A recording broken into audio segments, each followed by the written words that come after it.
Alright, guys, we are live again.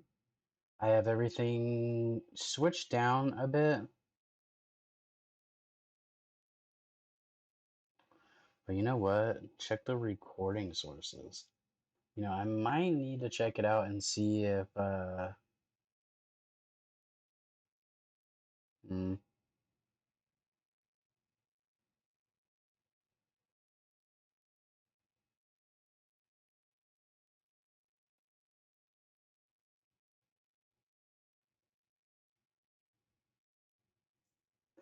I mean, it doesn't seem to be having a problem right now. We're going to switch over to the game and click around. I'm not having any lag issues.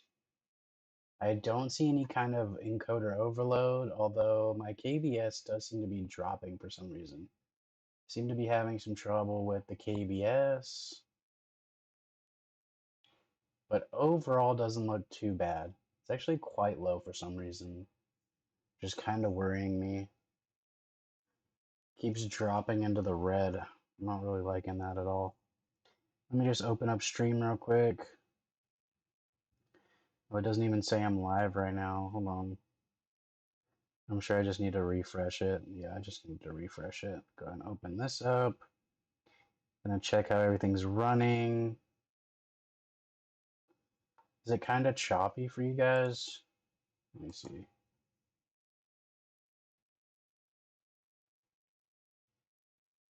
No? It looks pretty good. Okay, let's go ahead and run it. When it comes to a franchise, because I think it might be when a Witcher star says that Henry Cavill's exit won't affect the show that much. She said she was very shocked when she found out because she'd done 3 seasons with That's him, and obviously insane it's to sad because it's say. the end of an era, but at the end of the day, that's okay. The only thing she's concerned about is what comes next. You have the boy's magic. No, this magic belongs to no boy. Now, there are franchises where you've got a main character, and different people come along and they put their own little spin on that character. Think James Bond or Doctor Who. But then there are others where the actor makes it their own, and you can't really imagine other people taking over. For instance, Yo, Henry Cavill, 100%. The dude's the fucking Witcher, bro. I feel like they shouldn't have let him go, okay? First off. Second off, they shouldn't have fucked the franchise as hard as they did, okay? I mean, shit, man. They really fucked this shit.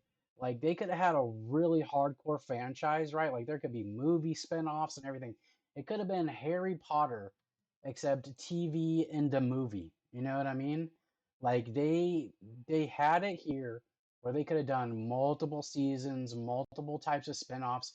It could have been The Walking Dead all over again, except fucking Henry Cavill, fucking Witcher, right? That's what it could have been. Dude, the show was sick as fuck the first season. Fucking amazing, dude, okay? Henry Cavill was like the perfect dude to play The Witcher.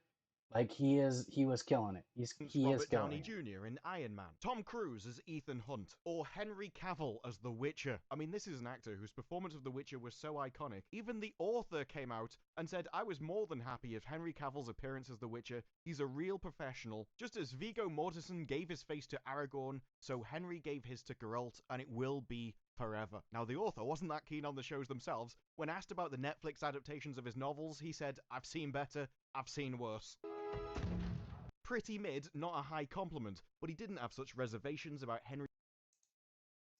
Damn it, dude. I'm actually having more of a problem now than I did when I changed the settings, to be 100% honest. Um, I really don't know what to do here. It keeps telling me to change my fucking encoder settings.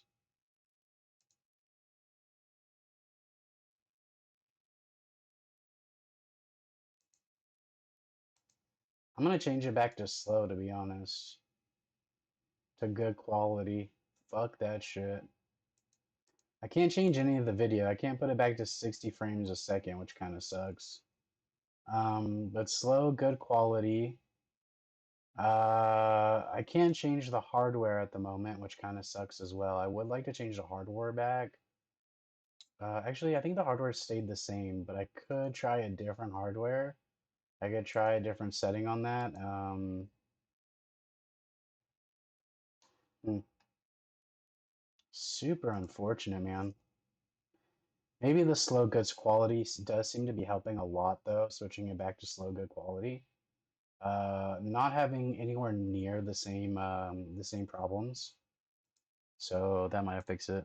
Henry Cavill himself. So the actors coming out and going, well, him leaving won't affect that much, is delusional when even the author of your IP is going, he's the best part of your entire show. Yeah, the show Best part, overall bro. is mid, but he's way above it. But I can understand why they're concerned, because season 3 releases on June 29th, and after that, Henry's gone, and he's being replaced with somebody I don't think anyone even cares about. When it was announced that it was getting renewed after season 3, Is it June articles were 29th describing yet? it as the ultimate kick in the teeth, and there No, was a damn it. campaign set up to keep Henry Cavill and fire the writers instead, which Yo, fire the writers instead. Keep fucking Henry Cavill. Although he's already moved on to like new shows and shit, dude. Like he's already got another contract. Like, dude, as soon as Henry Cavill got like announced that he was like free from The Witcher, dude, people were like, I'm just eating that shit up, bro. They picked him up so fucking fast, dude. They're like, yeah, come shoot this with me, dude. Fucking Henry Cavill is fucking on fire right now, okay? This dude is killing it. All right, bro. He's fucking killing it. All right. The Witcher really like put that dude on top. He really got into the character and did it justice. He really did it justice. It's unfortunate that he's going to be gone. I can't wait till the 29th. I do want to see the one last season with him in it. That's fine with me, you know. I'll watch one more season, the third season. I'm assuming he's still in it, right? And then they're going to write him off somehow. Um, but holy shit. 315,000 signatures. Now, does that have the power to change anything? No. But it is a good weather vane on the just Yeah. general public sentiment. If your show is mid and your main character is amazing and everyone likes him, Yeah, if okay, how many views do you think The Witcher is getting though? See, that's kind of the problem there. How many views is The Witcher getting? I'm gonna go ahead and Google that real quick on my phone. Give me 1 second, y'all. Let's open up the internet. All right. Average Witcher views.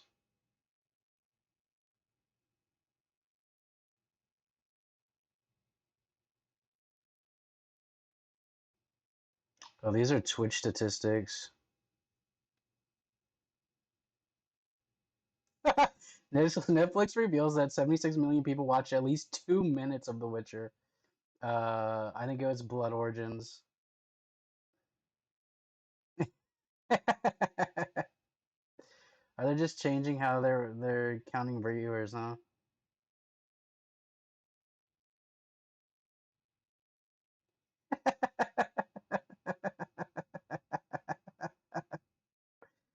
Oh man.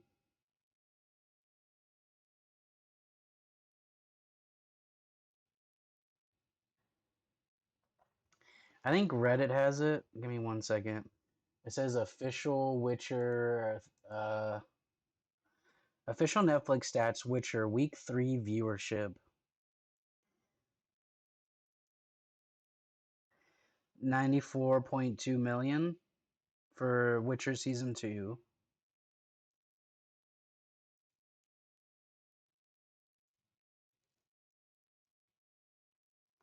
The Witcher season 1 was 42.8 million. Oh, that's crazy. So it went up for season 2, but I don't see season 3 on here.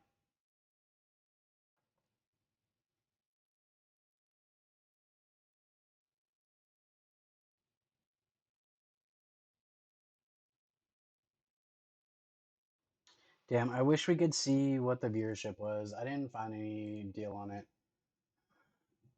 Because, I mean, yeah, 300,000 is not a lot at all, I guess, for an average viewership, right? Like, of a TV show.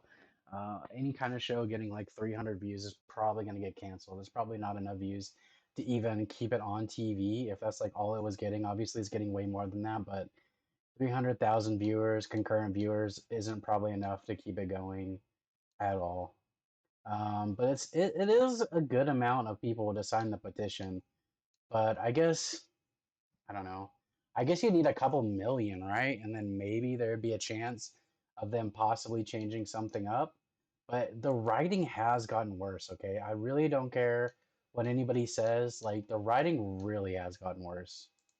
Then what's special about At least him it that makes seems you like like him? it. Or what is it about the show that drags down their opinion? And they're correct, in that it's the writers, it's the showrunners. We had people who worked on the show coming out and talking about how the writers actively mocked the source material and described it as a recipe for disaster and bad morale, to the point where when he was in charge, he had a general rule that you had to be a fan, no questions, as you have to respect the work before you're allowed to add to its legacy. Because that's not what happened to Amen, The bro. Witcher. It wasn't about respecting the source material and faithfully recreating it in a new medium, proving that you cared enough about the work not to change it, so that when you ran out of material, you could be trusted with that legacy yourself because you've already created a strong foundation. That's not what we had with The Witcher. The change was the point. They actively mocked the source materials and thought that their work was better. And so why, if you think you're superior to what came before, would you care about changing it? Because that attitude is very different to the one that Henry Cavill had himself. Despite now leaving at the end of Okay, season we have to have 3, enough at by one now, point, dude. I'm he tired of was fucking committed whining. to The Witcher's I wanna do 7-season something plan, else, but he dude. had one condition. I will stay absolutely committed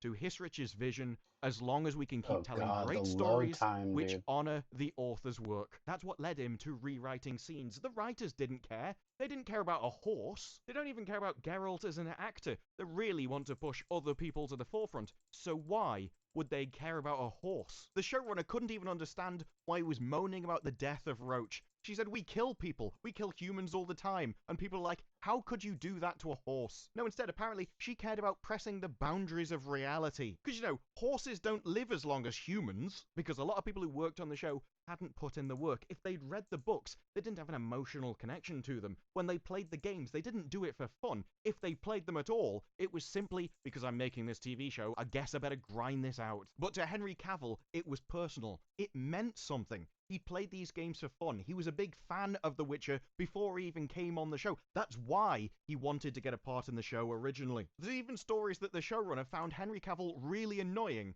because of his over-enthusiasm to play the character. He wanted to meet her before the show was even greenlit. There wasn't even a show there at the moment because she hadn't written it yet. But because he was such a massive fan of the video games, he kept pestering his agents to set up a meeting with her, and only even got this response from her I after fucking love repeated Henry Cavill attempts for that of trying shit. to contact her through them. He said, I wasn't going to let something like this pass me by without giving it my best shot. I annoyed my agents all the time, Fucking even though they love the said they're dude. not ready. To the Alright, showrunner, we're gonna Roach was put this just fucking another down, dude, character, because like another this is horse, fucking and who annoying cares as about hell. animals? But to I set Henry it to Cavill, the high. moment meant something. How about Just like that? it meant something to the fans. This is why the showrunner couldn't have written that scene, because her first instinct was to make it a comedy moment. Sorry, I'm sad and lonely. Because that's always the best place for it, isn't it? You're at the funeral of a loved one, and someone walks in a clown Maybe it'll costume and run a starts little bit spraying better. the audience with water out of his flower as he beeps his red nose. Comedy always goes down well when a loved one's just died. This is just standard human behavior, which everyone can grasp. But no, Henry Cavill pushed for it to be a more heartfelt moment, and eventually she caved. So she fought him on it, but eventually gave in, presumably because she thought it wasn't that big of a deal anyway. Oh, I only wanted to tell a joke. Who really cares about Roach? I'll let him have his way on this one. That's how turn we it got a down beautiful to speech, because he mid, then. wrote it himself, because he knew the material so well. He knows the It does book feel like so it's well. running a little And bit even when better. people were upset that Roach had died, she went, well, there's going to be a new Roach. It's still going to be Roach. Look, I know your dog's just died, but don't worry, we'll get you another one. It's going to be exactly the same thing. It runs around and it's God, it furry. looks like crap, Who cares? though, It's huh? not just a lack of talent when it comes to something like this. It's the complete and utter disregard of people's feelings. I don't care about the source material, so why should you? It's either deliberately antagonizing your audience or the complete inability to understand that other people can actually care about something that you don't. And I think for a lot of Hollywood, that's genuinely the case. That they Yeah, can't but I don't even want to play it like comprehend that. somebody else feeling different about a topic. To them, it's just a horse. And if you don't see it as just a horse, then that's a you problem and you're weird. Why should we care about the weirdos who give a crap about the source material? Don't you understand? This is my work and I matter. It's a completely self-absorbed point of view to have. So with that in mind, that 7-season commitment that turned into a 3-season commitment makes a lot more sense. Henry Cavill wanted to honor the author's work, but that's not what he got, even though that's what the fans wanted. They don't care what the showrunner's vision is. They want The Witcher. And if your show is mid, but they really like your main actor, obviously, he should be the main character in his own show. And the clue for that is that his name is written on the pissing door. You make a show called The Witcher and they want to see The Witcher do Witcher things. It's his story. He goes around fighting monsters, and every other character in the entire thing is only there to put Henry into a position to do more Witcher things. And that's the same with any IP. It's like if you took Supernatural, and rather than Sam and Dean, you just started waffling on about their mom for some reason. Oh no. You know Oh, wait, what? that already Did happened. we ever Or change if the you made a gloves Witcher back? series where Son of a Geralt wasn't bitch. even No, in we it. didn't. Oh no, we tried that as well, didn't we? Oh, I guess that's what we need for this taking anyways. credit for a woman's work. 13% audience score. Probably too much. Making a show based on that principle is doomed to fail, and yet that's exactly what The Witcher is doing. That's exactly what The Witcher has done. And that is why the actress thinks that Henry Cavill's exit won't affect the show that much. Because she's thinking about what comes next. There's going to be so many exciting things that are going to happen. I think the show is still going to be great. Because don't you understand? The Witcher isn't about The Witcher. Are you insane? No, it's Yeah, not are gonna you affect the show that insane, much, lady? because she feels like it's just so big and there are so many elements to it. That's why she thinks everything's going to be okay. There's just so much more to The Witcher that The Witcher isn't that big a part of it.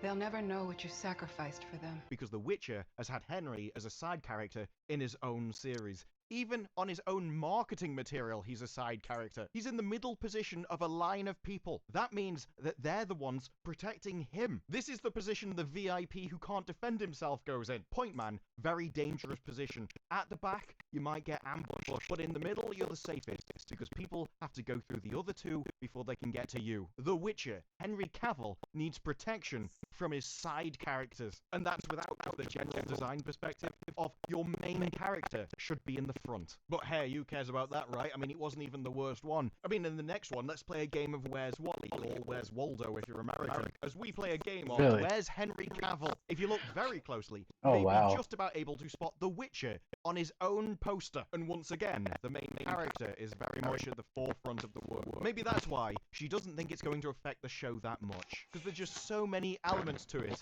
And after all, it's not as if he's the main role for the series or anything. Don't you understand? That's brutal, The Witcher is bro. about so much more than The Witcher. So now put yourself in the writers, in the showrunner's point of view. You've got this side character. I know the show is literally named after him, but the actor, he just won't shut up. Hisrich said that Henry had presented a number of ideas for the show's second season. He keeps sending me a lot of notes about Geralt's dialogue. Could he, first of all, say more? You do not get to choose. It's my show. Look, I know it's my show and all, and I don't want to put you out, but it would be nice if I could say something occasionally. I just get the impression that when the fans are watching The Witcher, maybe they want to see The Witcher sometimes. A show about The Witcher is what we Yeah. would create if you cared about the actual IP Wow. and the games and what people actually wanted, your customer base. And a show which just had so many other elements to it, where The Witcher is guarded by your far more important My characters. game That's is what you just create if you're crazy simply laggy using the right now. IP as a name in order to get I don't know your what to do own here. show out there, one that you've made, because we've seen how well her shows do on their own. I love that you never make any effort at all. She did actually do an interview where she said there were going to be so many series with big gaps in that they were going to do one series between all of them, that you don't want your audience dropping off, and so you have to do other mini-series in the middle just to fill everything out. Be interesting to see if that continues after this.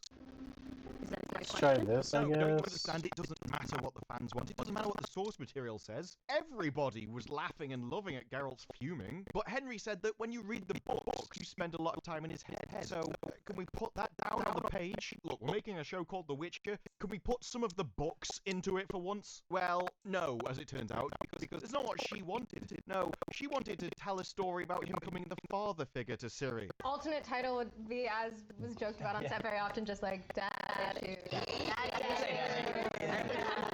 Questionable choices. And Wow. so that's how things coalesced. We can talk about The Witcher, but only around Ciri, through the lens of Ciri, by getting him to open up about his heart to her. That's why things coalesced wonderfully, because it makes The Witcher reliant on somebody else to even exist in the show at all. And so how did we fulfill Henry's idea of, can I say more? Sure, we'll just get you to say it to the side character that I want to put at the forefront.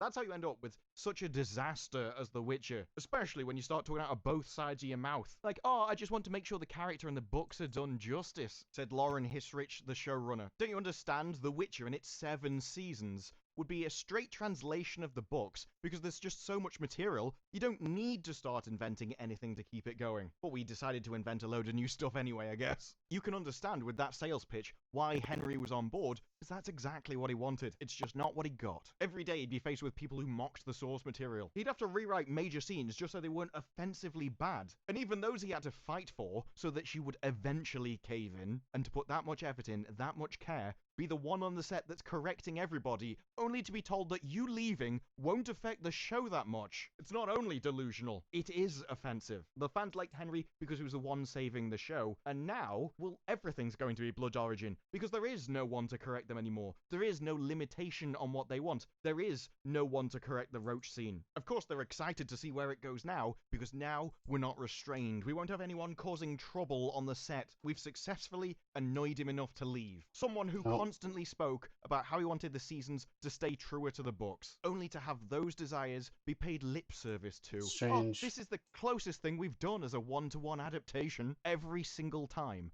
the same line is trotted out. They did it in Rings of Power. Don't worry, the second one's going to be way better because it's going to be faster. We're going to stick more to the canon. Wheel of Time did the same thing. It's just so difficult to translate season 1, but season 2, that'll be closer. It turns out, no, we're not going to do that in season 2, but season 3 will definitely be close to the source material. Trust us. All of it seems to be done because they know what the fans want. Yeah. They just don't want to care, do it, because yeah. what matters at the end of the day is me. It's what I want, and it's about my vision. I want to make my show. painful, I've been bro. saddled making somebody else's show with their IP. I'd rather it just be my own IP, whether that works or not. But if I can't get my own show greenlisted, if I can't get paid to do my own work, well, I'll just take somebody else's and make it mine. What you least expect that you're going to want to see is Thor going through a midlife crisis. And even that attitude, once upon a time, might have made good entertainment, but it can't anymore, because it's not just a lack of something like writing talent that makes these shows a problem. It's the lack of the fundamental foundational values which people enjoy, that resonate with people, that make them feel something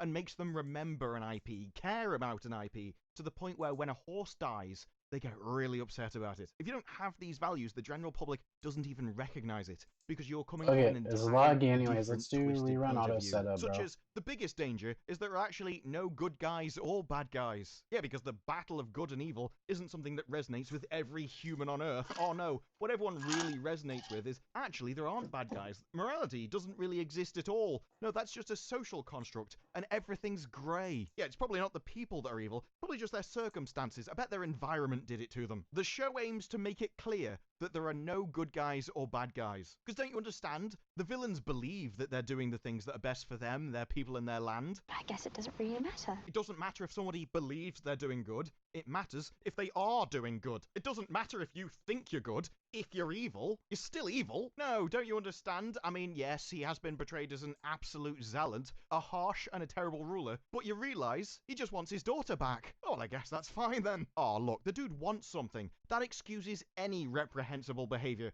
because he wants Man, something. No, doesn't that just mean he's doing the what to same do. thing you are? Now, of course, there are the books, the source material, where actually it turns out that this guy wants his family back because he wants to keep it in the family, specifically, and he believes that doing that will God. save the world from destruction. But no, I mean, he believes he's doing good, and so that means he is, somehow? No, one of the reasons that entertainment has died isn't just a lack of talent, it's because it doesn't mean anything to the viewers anymore. Because how are you supposed to resonate with a piece of work which sees that as good? If you're trying to portray someone as morally grey, the response to get from your audience shouldn't be discussed. But it's because the showrunners and the writers don't have the same moral outlook as their audience anymore. It's what he believes that matters more than reality. And if the creators of the entertainment don't have the same values as the viewers, then they'll always hate your shows. The shows will always appear awful because they won't make you feel anything. They won't leave any lasting impression. And so when you lack the fundamentals to even make a show that your audience likes, what are you going to do about that? When the only guy on your production that could have made a show that your audience likes leaves,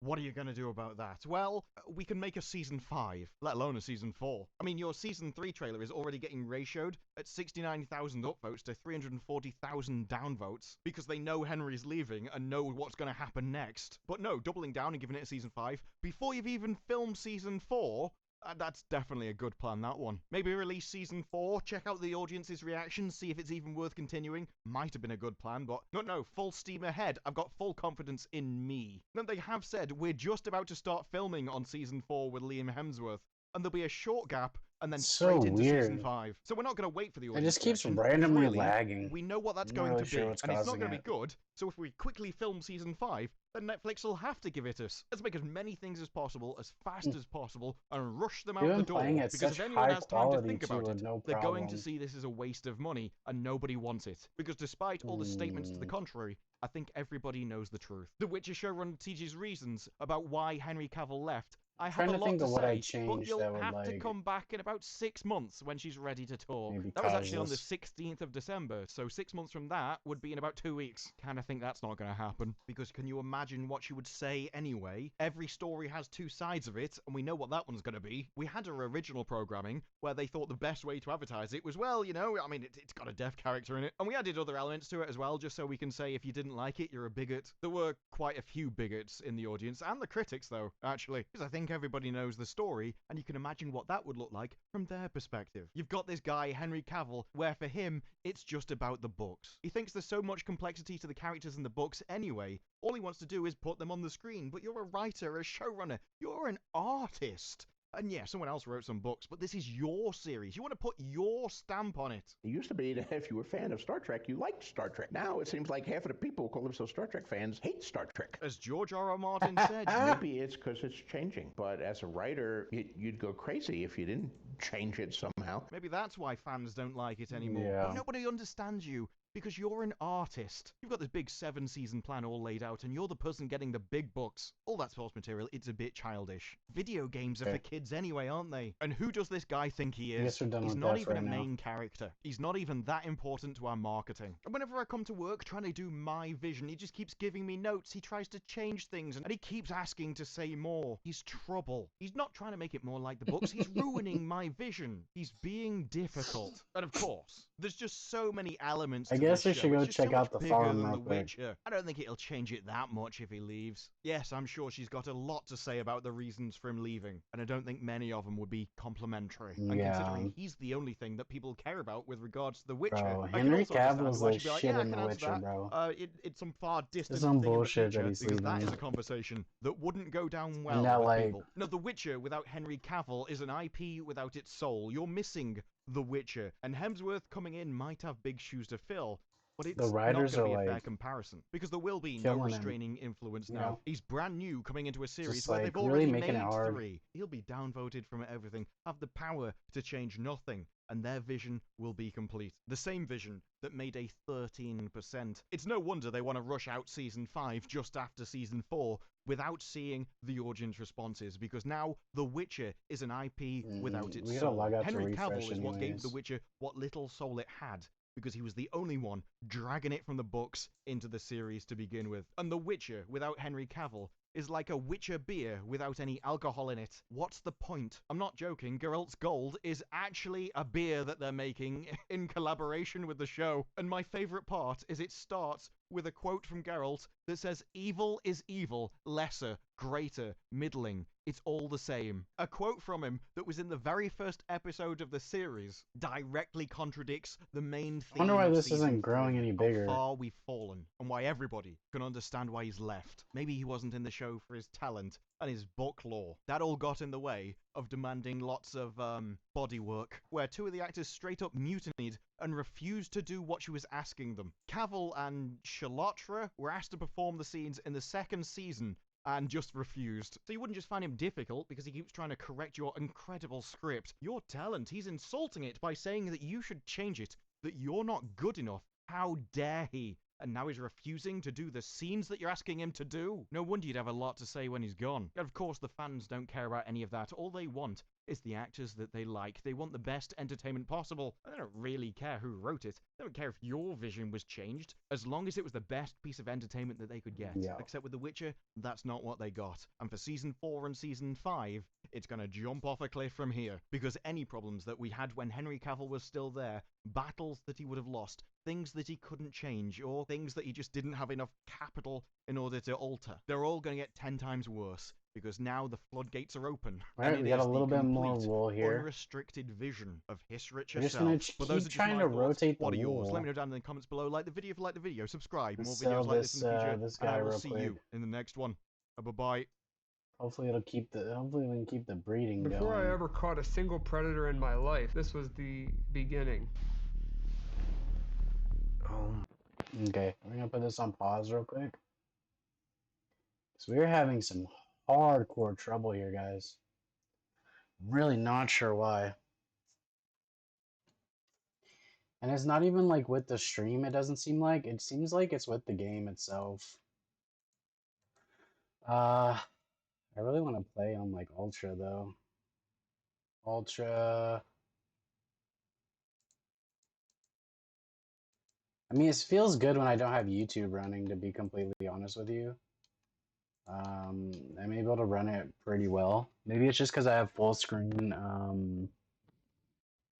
over here. If I get the mini player back, that would be dope. But you know what? Actually, now that I think about it, would it make sense to put this in mini player? Give me 1 second. Actually, now that I think about it, instead of having it full screen, would it make more sense to have mini player? And then let me pull up my OBS, enable preview. Okay, and then go to, I think it's window capture 5. Yeah. And then do,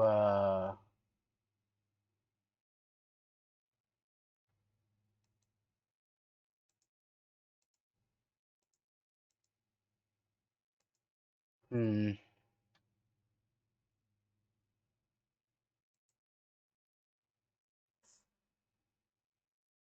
My God.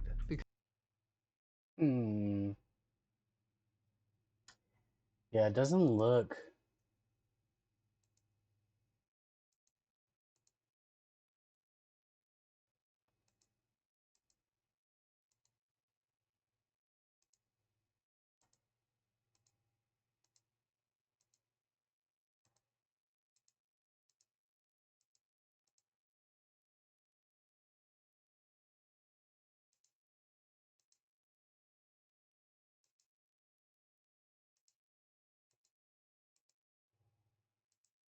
Damn.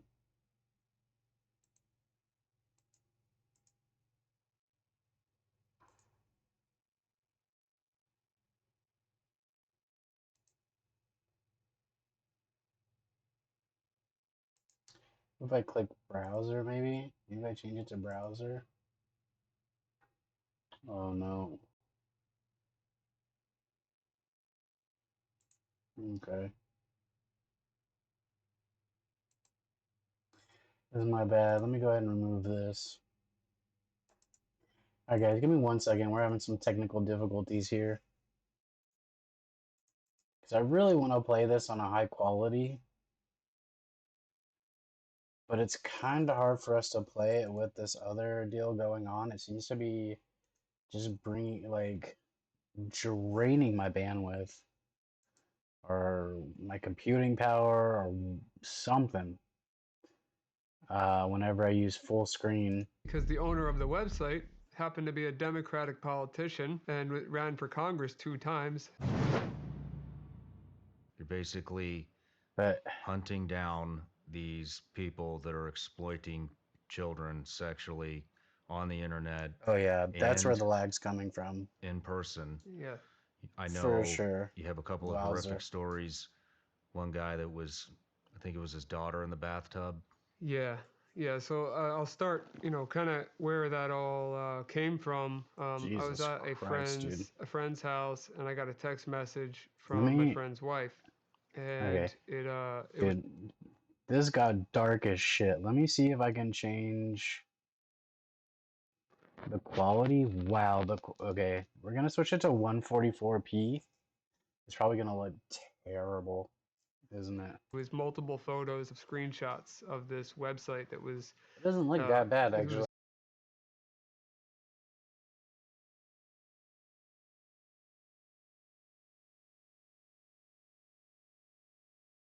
but it was rapey.co, so Oh, and it's running way better. .co then that Obviously website still a went little down bit and of it ended lag, up but being honestly way better. rapey.to, like T as in Thomas, O as in Oscar. Jesus So I see this Christ, website and bro. I see the Chill. content in these screenshots that my friend's wife I'll sent me. refresh this She shit. doesn't know anything about computers, but she has kids herself, and she was like, "Can you do something about this?" And I read this content, and one of them was talking about a mother that wanted to have kids, and then have the kids be raped, so that when the kids grew up, that they could, have incest and go even further. What? The mother wanted this? What, dude? What is my ears are being assaulted right now by just the vilest things I have ever heard. What the hell is going on? Can we even listen to this on Twitch? Is this breaking TOS? Bro, this is dark, dude. Alright, let's keep watching. Because I think the dude gets him. Hacker finds horrific website with thousands of child predators.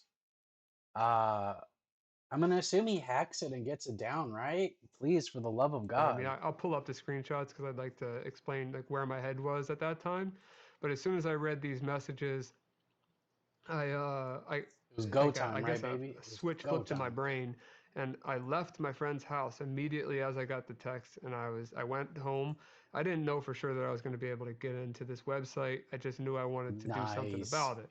And dude, if you I can found a like vulnerability in their platform. I got in, and from that point on, I started to exfiltrate the data every single day, all the users. I noticed that that a lot of people were soliciting child pornography on the site, so I didn't want to download those messages in case of the fact that I'd pull in some images that I'm not allowed to have, and nor do I want. Yeah. So I made sure to only download the publicly facing stuff, which didn't include. It had some very graphic text, but it didn't include anything illegal, which I think it should be illegal to talk that way. Yeah, it should be illegal. All of it. Horrible stuff. Burn them all. So you started this basically from a text conversation with a concerned mom. That's what got you into it. Yeah. What's some of the text that you saw on rapey.com? I'd like to read them to you if you want. How did the mom find it? That's crazy. So this is before I was... Wait a minute. What was the mom looking up that she was able to find this website, first off? Holy shit, is she into some kinky shit and then she just came across like this and she's like, oh my god, this is like what children, was she like looking up some BDSM type stuff, right? And then like found this like just atrocity online, dude? Bro. This is a wild one, dude. I don't even know if I want to listen to this. This shit is depressing as fuck, man.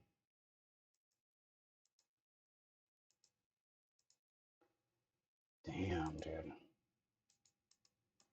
Bro, these are fucking kids, bro. I mean, I'm always glad when they, like, get people like this, dude. Dude, there's, like, so much of this shit and, like, so much content of, like, people, like, basically being like a Chris Hansen, and going out and catching people like this, dude. It's like, how could you ever take that dude off air? Like, fuck that dude that shot himself in the fucking face, dude. Fuck that guy, dude. Like, he was soliciting a minor for that kind of stuff, man. Like, fuck that guy. Yo, I mean, it sucks.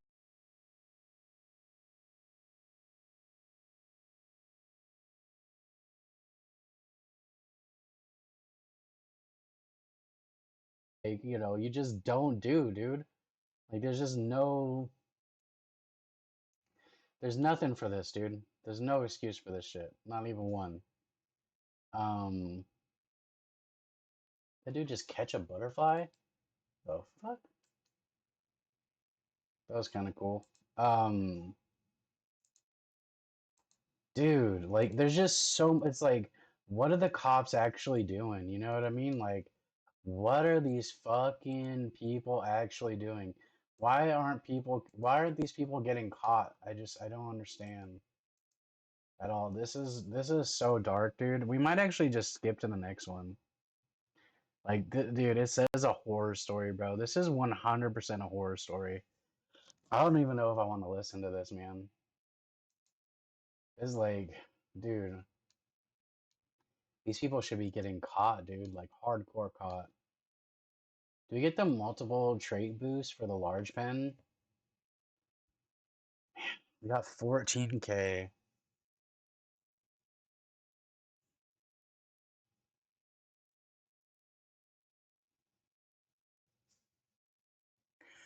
I want to get the large pen one. We're probably going to go with the multiple trait boost for the medium pen. Because we have a whole bunch of dragons we can check later on in the future. Or we might just go buy some with the money that we get from having unchecked dragons. And buy some with like some studly, probably like double stud with like genetic, I don't know, something else. I don't fucking know yet. Or we might just buy triple stud for 2 of them and then maybe buy like something else for the other ones. But I feel like the medium trait boost is kind of big right here, only because we're like breeding for sheep now. It's kind of like a big one for us, is we kind of really want sheep so that we can get the deals for necromancy, right? The wool for necromancy that we need. So do we do multiple trait boost medium, multiple trait boost large? It's kind of important, but right now we're not having any of them like breed out. I don't know. I own both of these upgrades apparently. I own all this stuff. I own all this shit.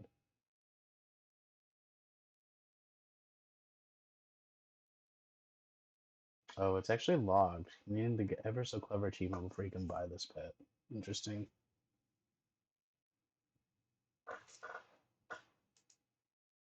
Like, we already got some farm hands going.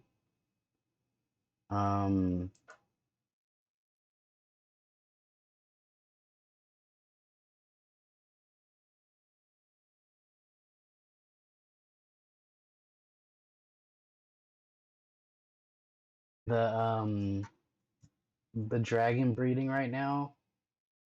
I guess we could look at what we need for the other farm real quick. 'Cause I need stuff for my dino farm too still. Bro, I just don't know if I can handle this shit right now, man. Let's skip on to the next video.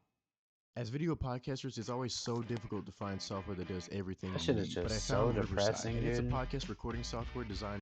Hello, everybody. Today, I'm like, I always see so much content for it, dude. I always see so much shit where it's just like people are just like constantly catching these dudes, and it's fucking crazy. Animals can now breed in small dino pens. Multiple trait boost for the small pens. That's what's up. We could get the storm barn for over here. We have 1 dino pen deed.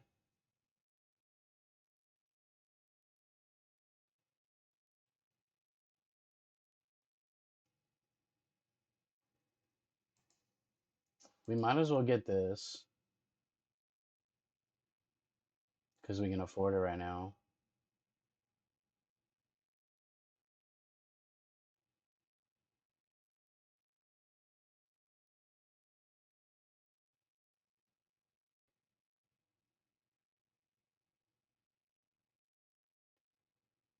Damn, that really is just all it is, bro. Is if I want the medium stab boost or the large stab boost right now. This shit killing me, dude, the trait boost.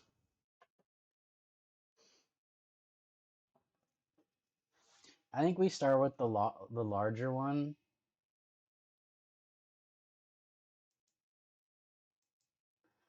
We go with the larger one because it costs the most, and then we scale down. I mean, we're about to unlock everything here eventually, so it is what it is, but I am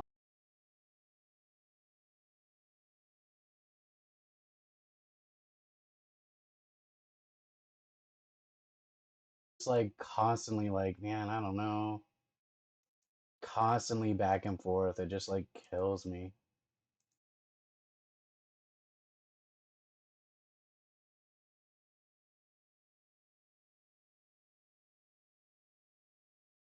Move this one, and actually we can remove all these. Actually, Viral might be useful, so we'll keep that dude. But listen, we're gonna go ahead and wait. That's the wrong person. Salamander, yes. Get rid of both of them. It's another 500 beans there, just off the rip. I don't think this goes for that much, does it? No, not really, but kinda. I mean, it's like it's a little extra money for just like having them. Let me see what we got in here. Okay, we got 2 eggs. We got a red salamander with plain, constipated.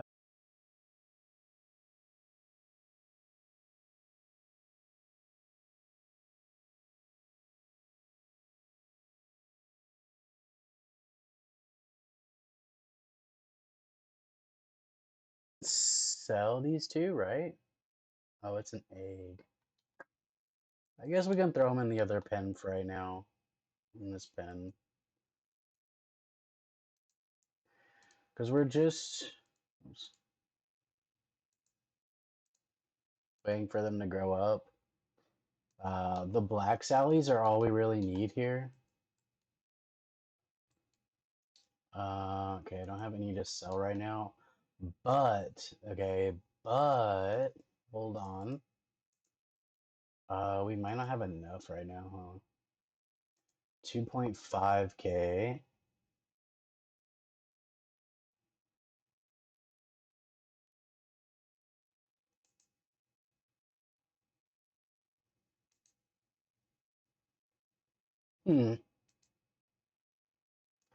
I'm pretty sure they used to sell kits for this stuff. Wait a minute.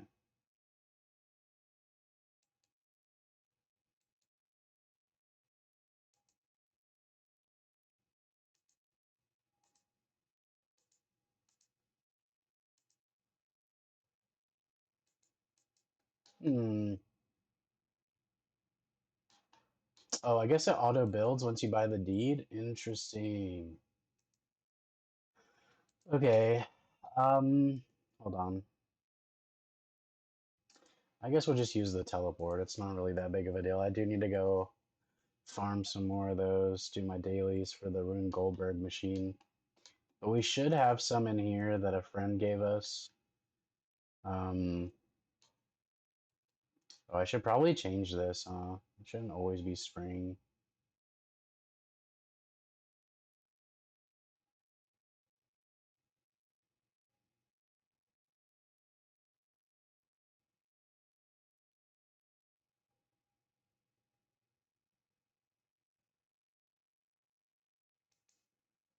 Okay, there's 2 Studleys right here. I don't know if they go into the large or the medium, though. And I'm gonna assume they... Let's actually just toggle these as favorites real quick. This is a medium pen. No, that's not what we wanted. Okay, so they definitely don't go in a medium pen. I'm gonna assume they go in the large pen. Yep, they go into the large pen. Oh, you sons of bitches. 106 farming. Bruh. Bruh. No. Need 106 farming to raise this animal. We might go spend some money here, guys. We might go see what our max that we can do right now is, and we might go buy them. I am hurting inside because of that. I don't think I have any unchecked dinos in here. Just take a quick look around. We just have like this dude. I have like a Zygomite unchecked, which I think we're just gonna sell. I haven't really done those yet. Yeah, we don't have any unchecked dinos. Not that I should open them, to be completely honest. Summoning auras, crystal abyss, treasure, summoning, remote totem. Oh, unfortunate, such unfortunate circumstances that I find myself in. Okay. So we are gonna go drop some money real quick, I guess. I'm not looking forward to this. People always charge such ridiculous fucking prices for animals.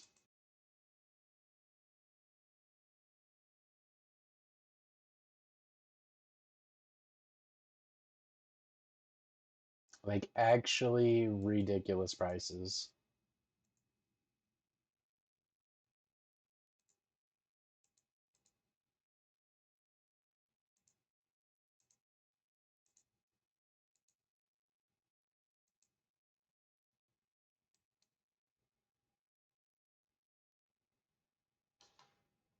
Alright guys, we're gonna have to hop worlds. 84 and World 2 usually are the most lively of the two places to go look for stuff.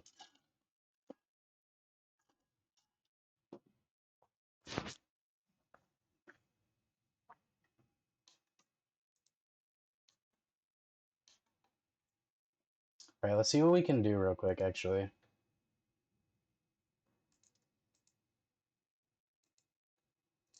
Okay, animals.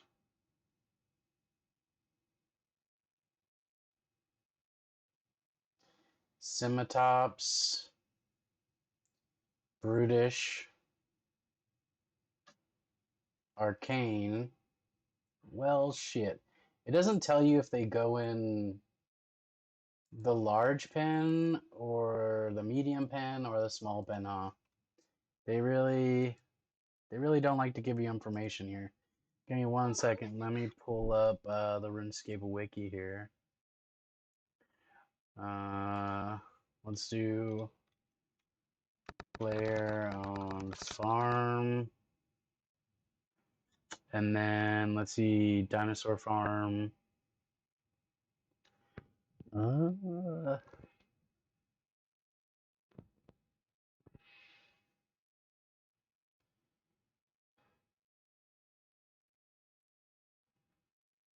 Pens? Okay. Large pen. So medium pen is Jadinkos and Varanosaurus. Okay, so Varanosaurus.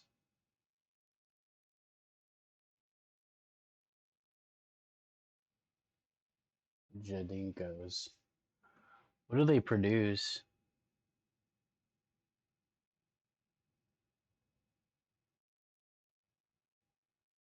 It doesn't say, huh?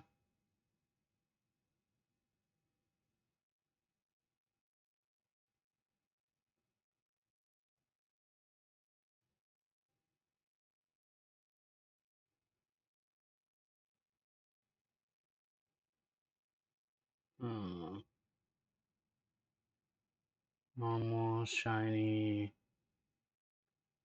source.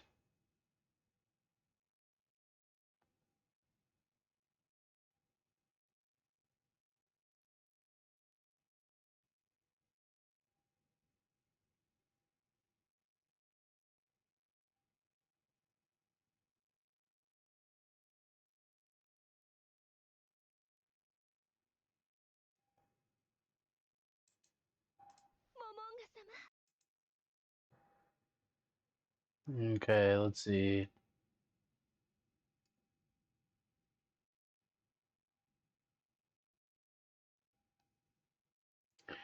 Produce oily vine, stinkhorn, stink shroom spore,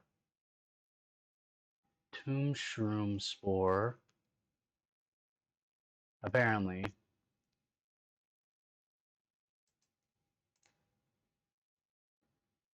Oily Vine, dude.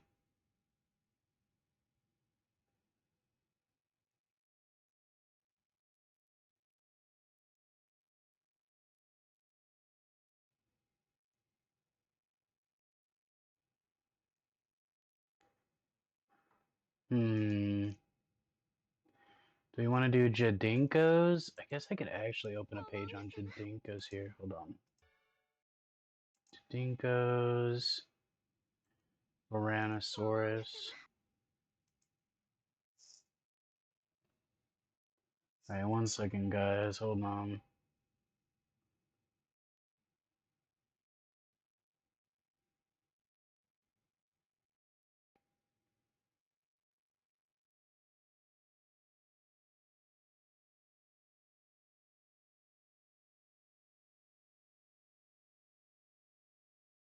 Feral.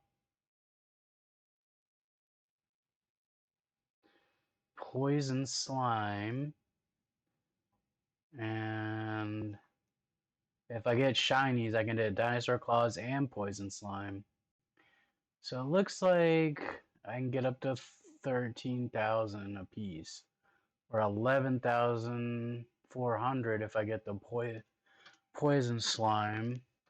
So Venomous Dinosaur.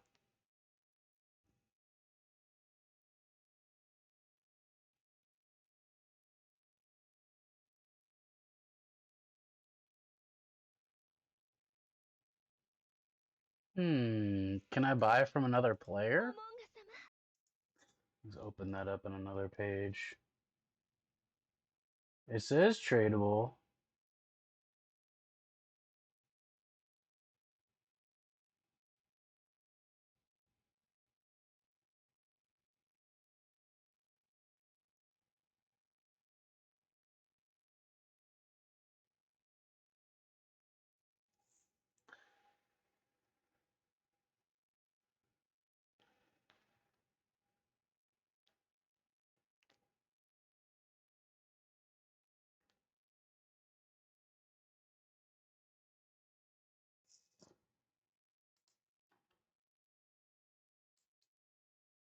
Yo, Mormire fungus actually like goes for a bit.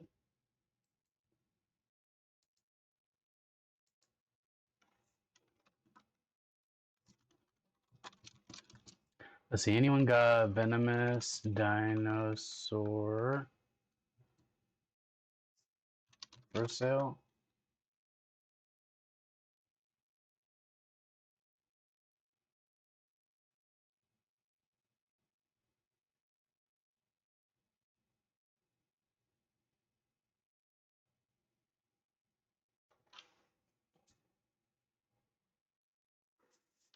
Let's ask my clan too.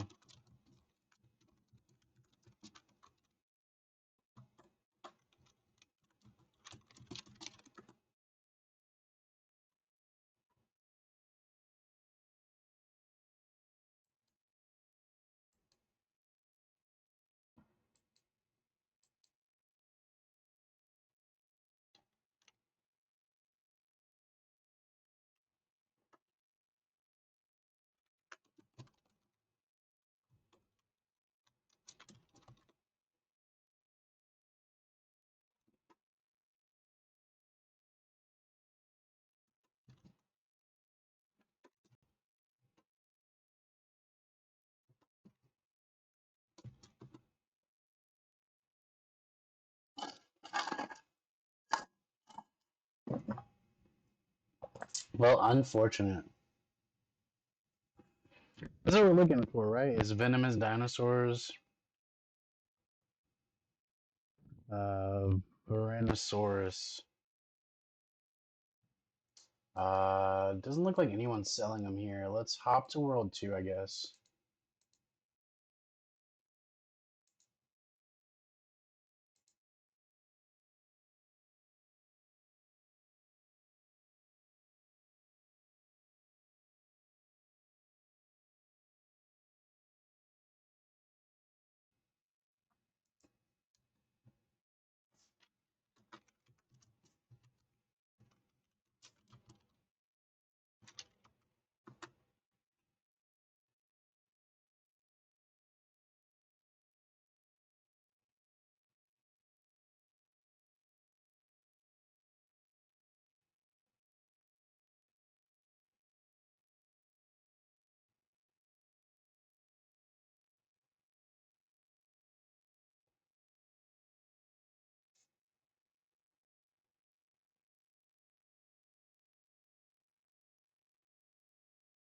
Mm.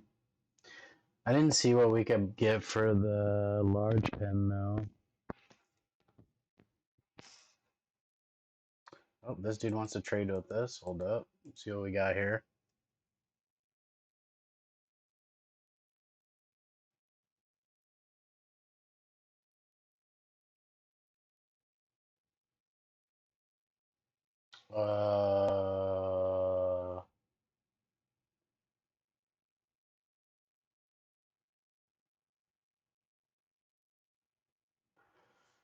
Uh, huh.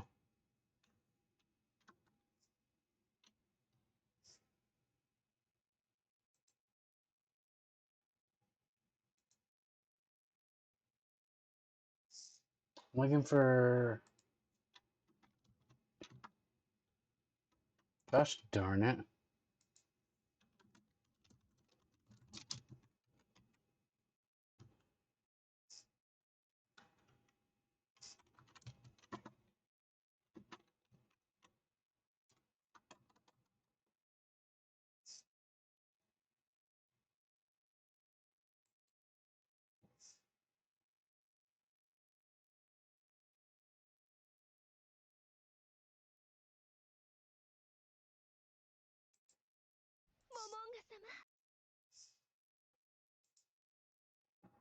I have it forced dark page.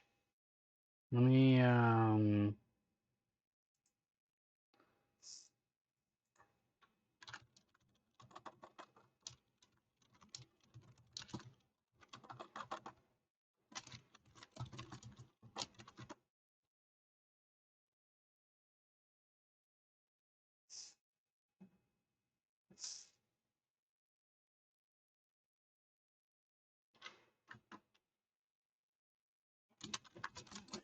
buying venomous dinosaur. Venomous dinosaur dino.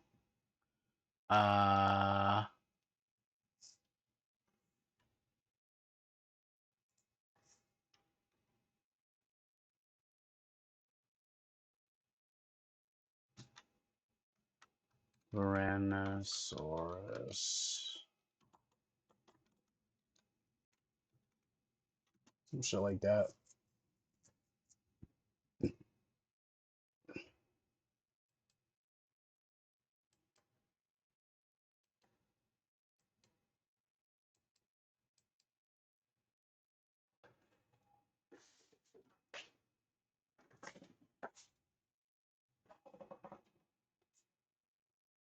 I don't know what the prices are, so.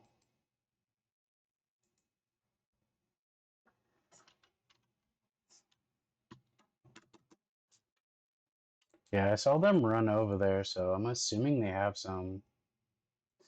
Nice.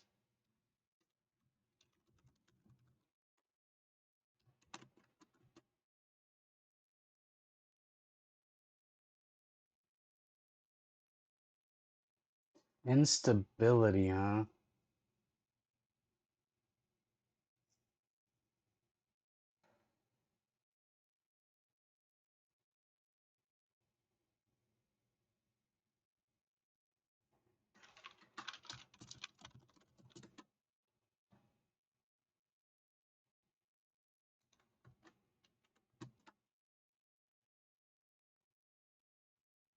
How much are they going for? I don't know if I like instability. The instability kind of has me nervous, though.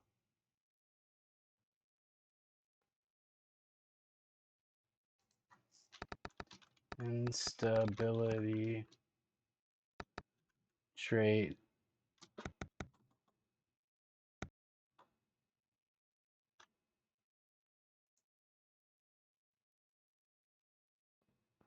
I don't see a deal on it, unfortunately. Trait. He said, how much? 10 mil pair? Okay. I can spend 10 mil for the pair. Whatever, dude.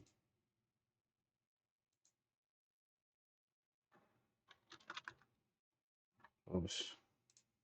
I feel like it's a bit of a rip-off, but, sure. Let's see, producer, instability, and lucky, and then taker, genes, genus, strong genes, joyful, female, male, traits. Looking for instability. Is it genetic instability? Oh yeah, it isn't genetic instability. Shit.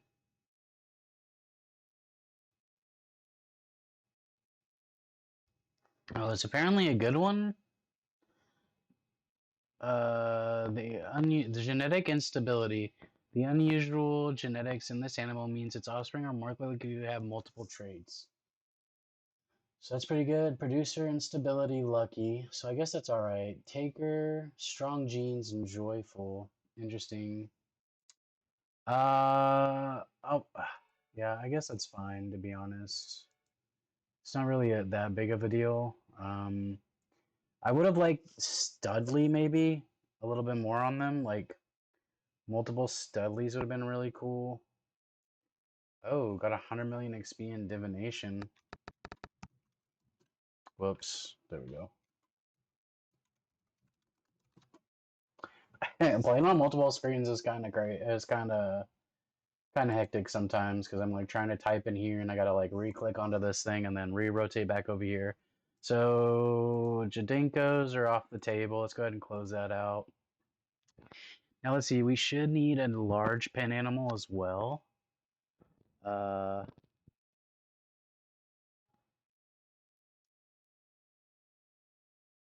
Okay, pens at the end there. Okay, switches to large after here. Let's see, what do we have right now? We have 104. So our max one would be Scimitops, apparently. We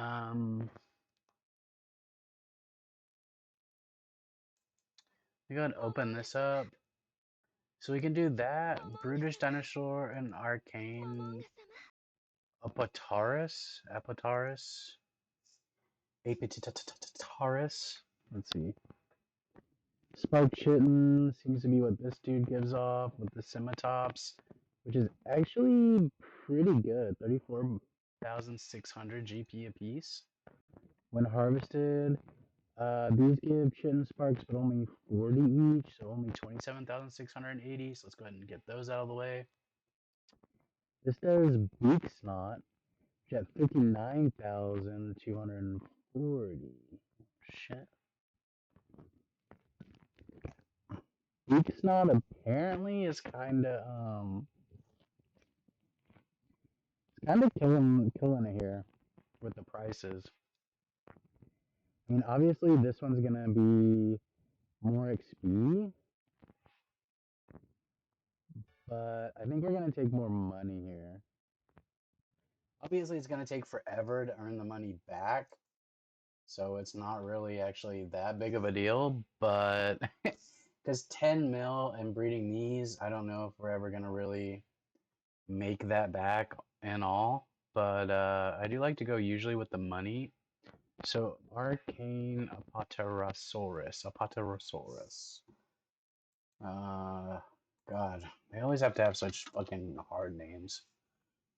So we're gonna want a. They all produce the same thing. So want to buy Arcane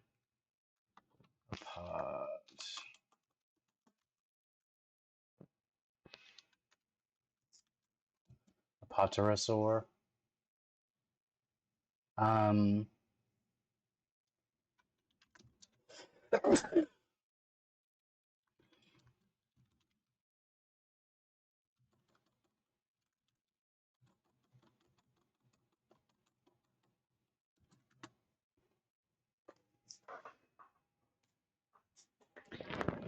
So we want to try to get these, get a pair of these. Pavo eggs, bro. What the fuck are pavo eggs? I think it's probably the one that I have in there, to be 100% honest.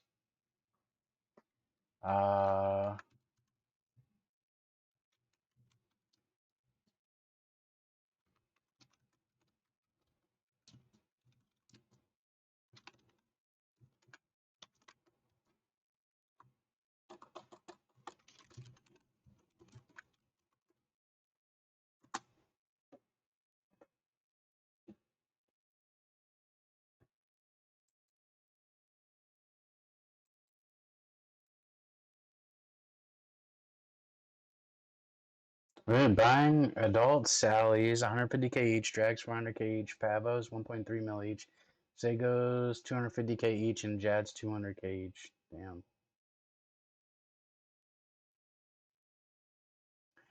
And so no arcanes, huh?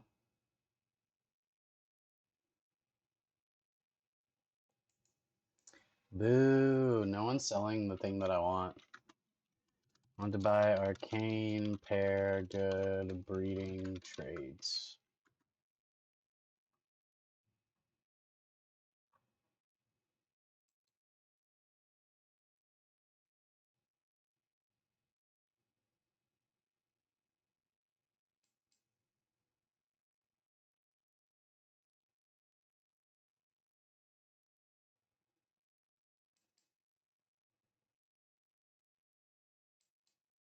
I have actually a lot of good stuff I could sell, but let's see what this dude's got to offer.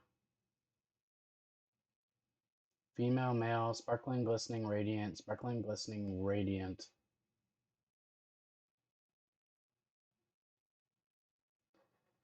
$34 mil with good breeding traits, man.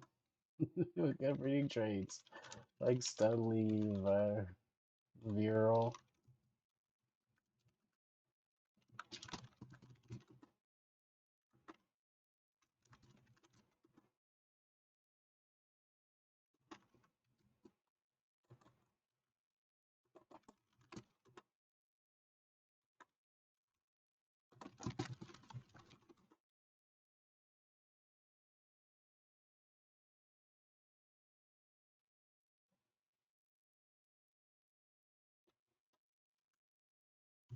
Damn, he offered me some really good ones, but I'm looking for arcane with good breeding traits.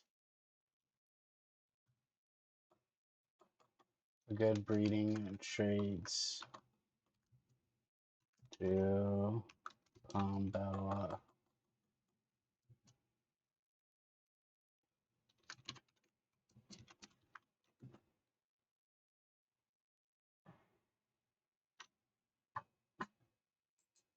Well, I guess that is what it is, huh? Not much else I can do here. I should start keeping good ones to sell, though. Would probably be smart, huh?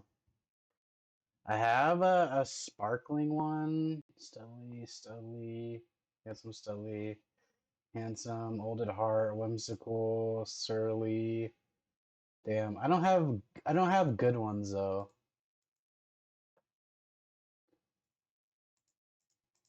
Oh, hold on.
Heck yeah, sold my golden froggies. We can always breed some more golden frogs. That's really not that big of a deal. My bigger problem here is what the fuck do I do with these sheep and stuff, dude? I can finally get rid of this sheep. Do we sell these sheep? Whimsical and old at heart. Yeah, we sell these. Let's see, this should do the sheep guy. So we go ahead and get rid of the sheep because eventually we're gonna buy. We got the big one, didn't we? Shit. We should have done medium for the guy for the freaking sheep. I knew it. We should have done medium for the sheep. That's fucking my bad, dude. We should have done medium for the sheep. Ah, I'm kicking myself in the ass right now. So we're just going for a good reading. Lucky Sparkling is pretty good, but honestly, dude, actually, since we're here buying stuff, you know what? Let me see if I can get some really good sheep going. I want to buy Arcane with Studley trait.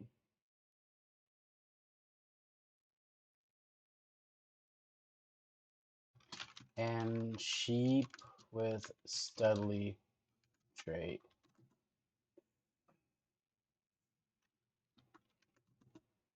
Want to buy.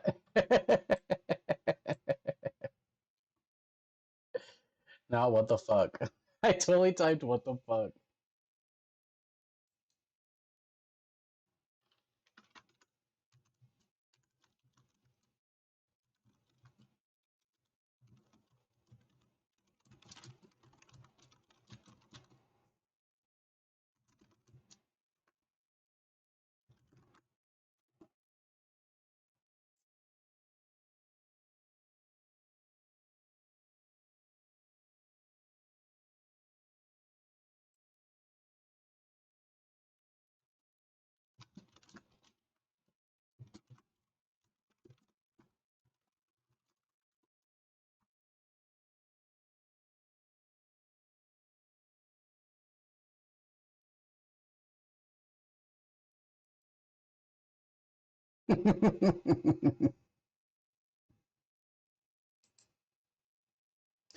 Momo Monkey? Gosh darn it!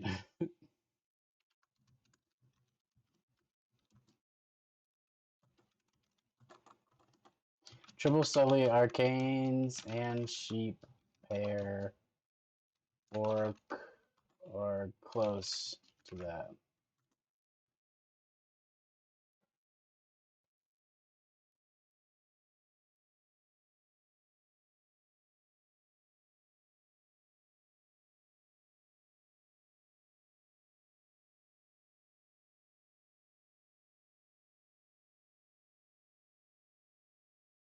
On the chins. Damn, we cannot find anybody to sell us this stuff. Alright, my bad, guys. Let's get this going, I guess. Today we are going to begin to break down the mystery of Missing 411. Missing 411 refers to a series of unexplainable disappearances across North America. As we're going to see throughout the series, some of these cases are so bizarre that it's hard to even speculate what could have happened to these people. And yes, I did say series because as you're going to see, this topic is so wide and interesting. I cannot believe there isn't more stuff on Missing 411. This has got to be some of the best stuff ever. There should definitely be like a TV series, movies, like all that shit. This kind of reminds me of some X-Files shit, okay? Some of these fucking disappearances, dude, are straight up ripped off from X-Files almost. It's so good.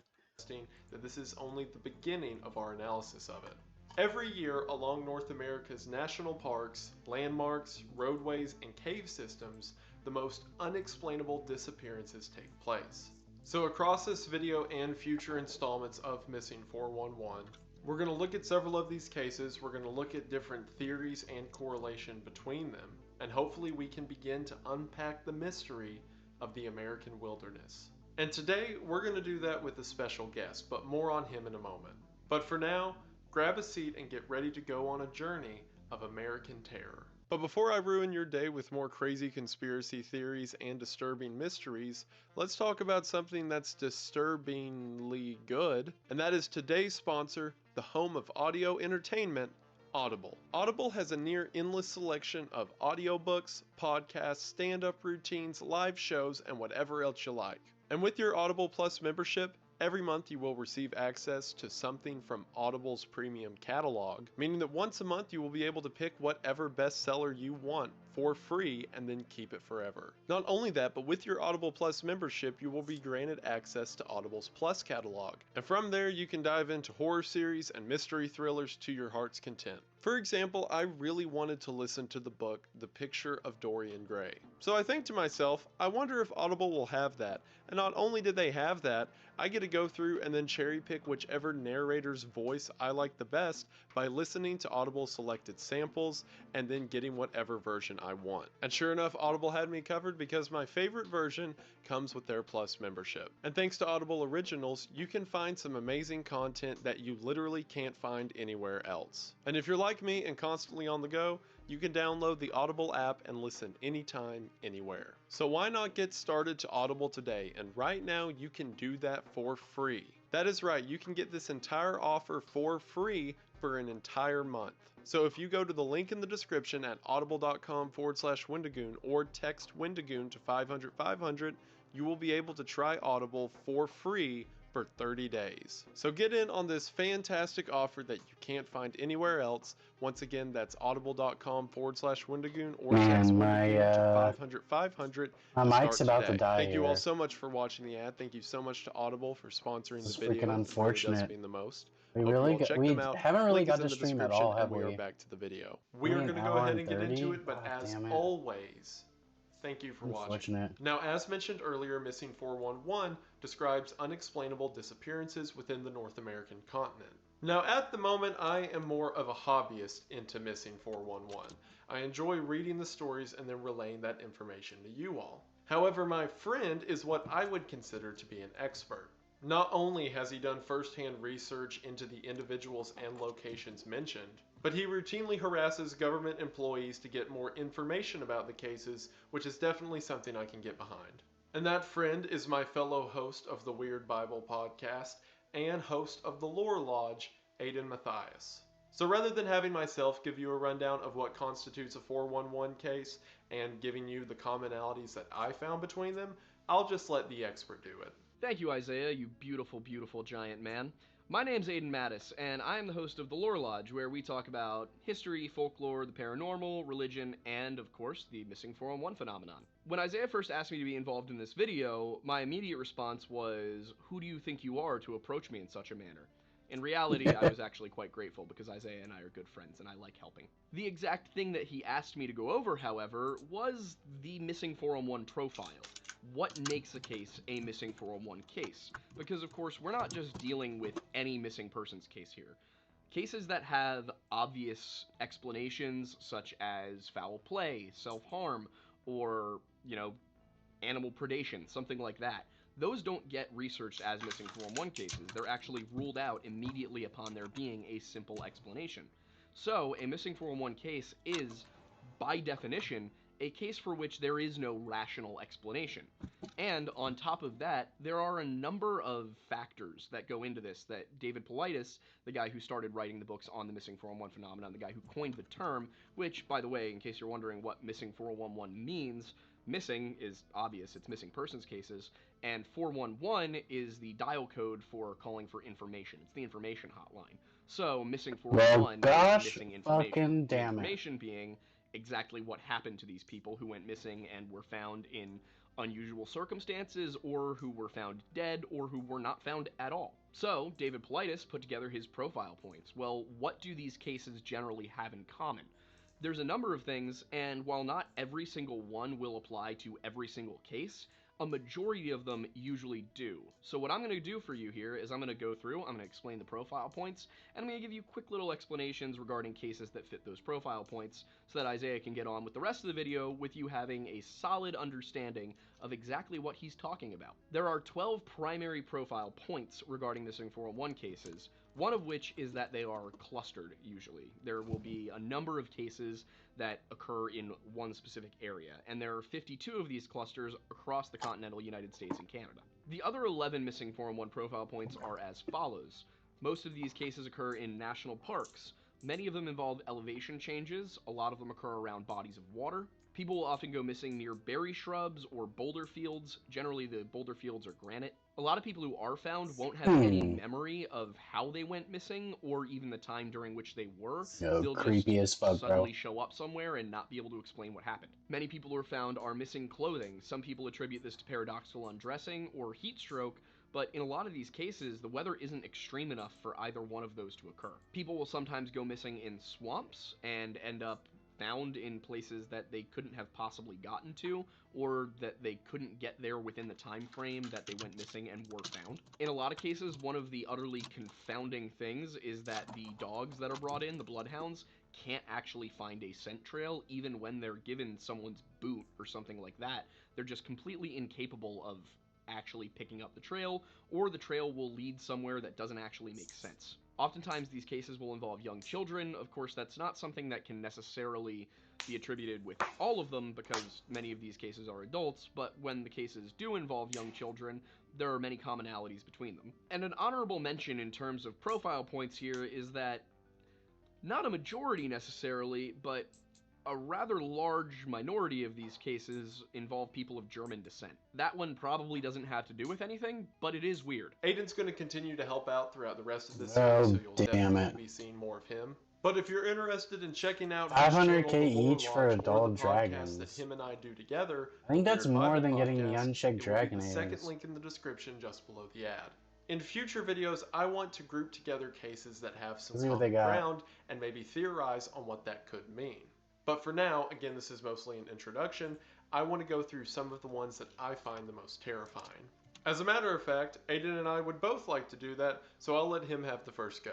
Another one of these common points, elevation change. Sweet, people will be a found sweetheart after gave going me missing at 4,000 feet, and they'll be found at 9,000 Studley. feet with really no explanation for how Studley it is good. And a case that exemplifies I kind of that didn't is get that anything else Bobby good Bizzop. with Bobby them, went but missing in Rocky Mountain National Park. He was at Studley, camp, enigmatic, and immune. all that could really be discovered is that he was fishing in a local Yeah, stream, lucky sparkling on both of these. Counselors called everybody back for food. One counselor saw Bobby Bizzop say he was coming down. He had his fishing rod, turned around, went down to the bottom of the mountain, and when he got there, he realized Bobby was nowhere to be seen. He just wasn't there. So they launched a search, and they could not find Bobby anywhere until eventually they found him I think this is several used miles to away, make much higher up on the mountain, and all they found of him was his hearing aids, his some of his clothes, and fragments of his skeleton. They didn't find anything other than that. While it's very common for no remains to be found in a 411 case, sometimes when they are found, the case becomes all the more bizarre.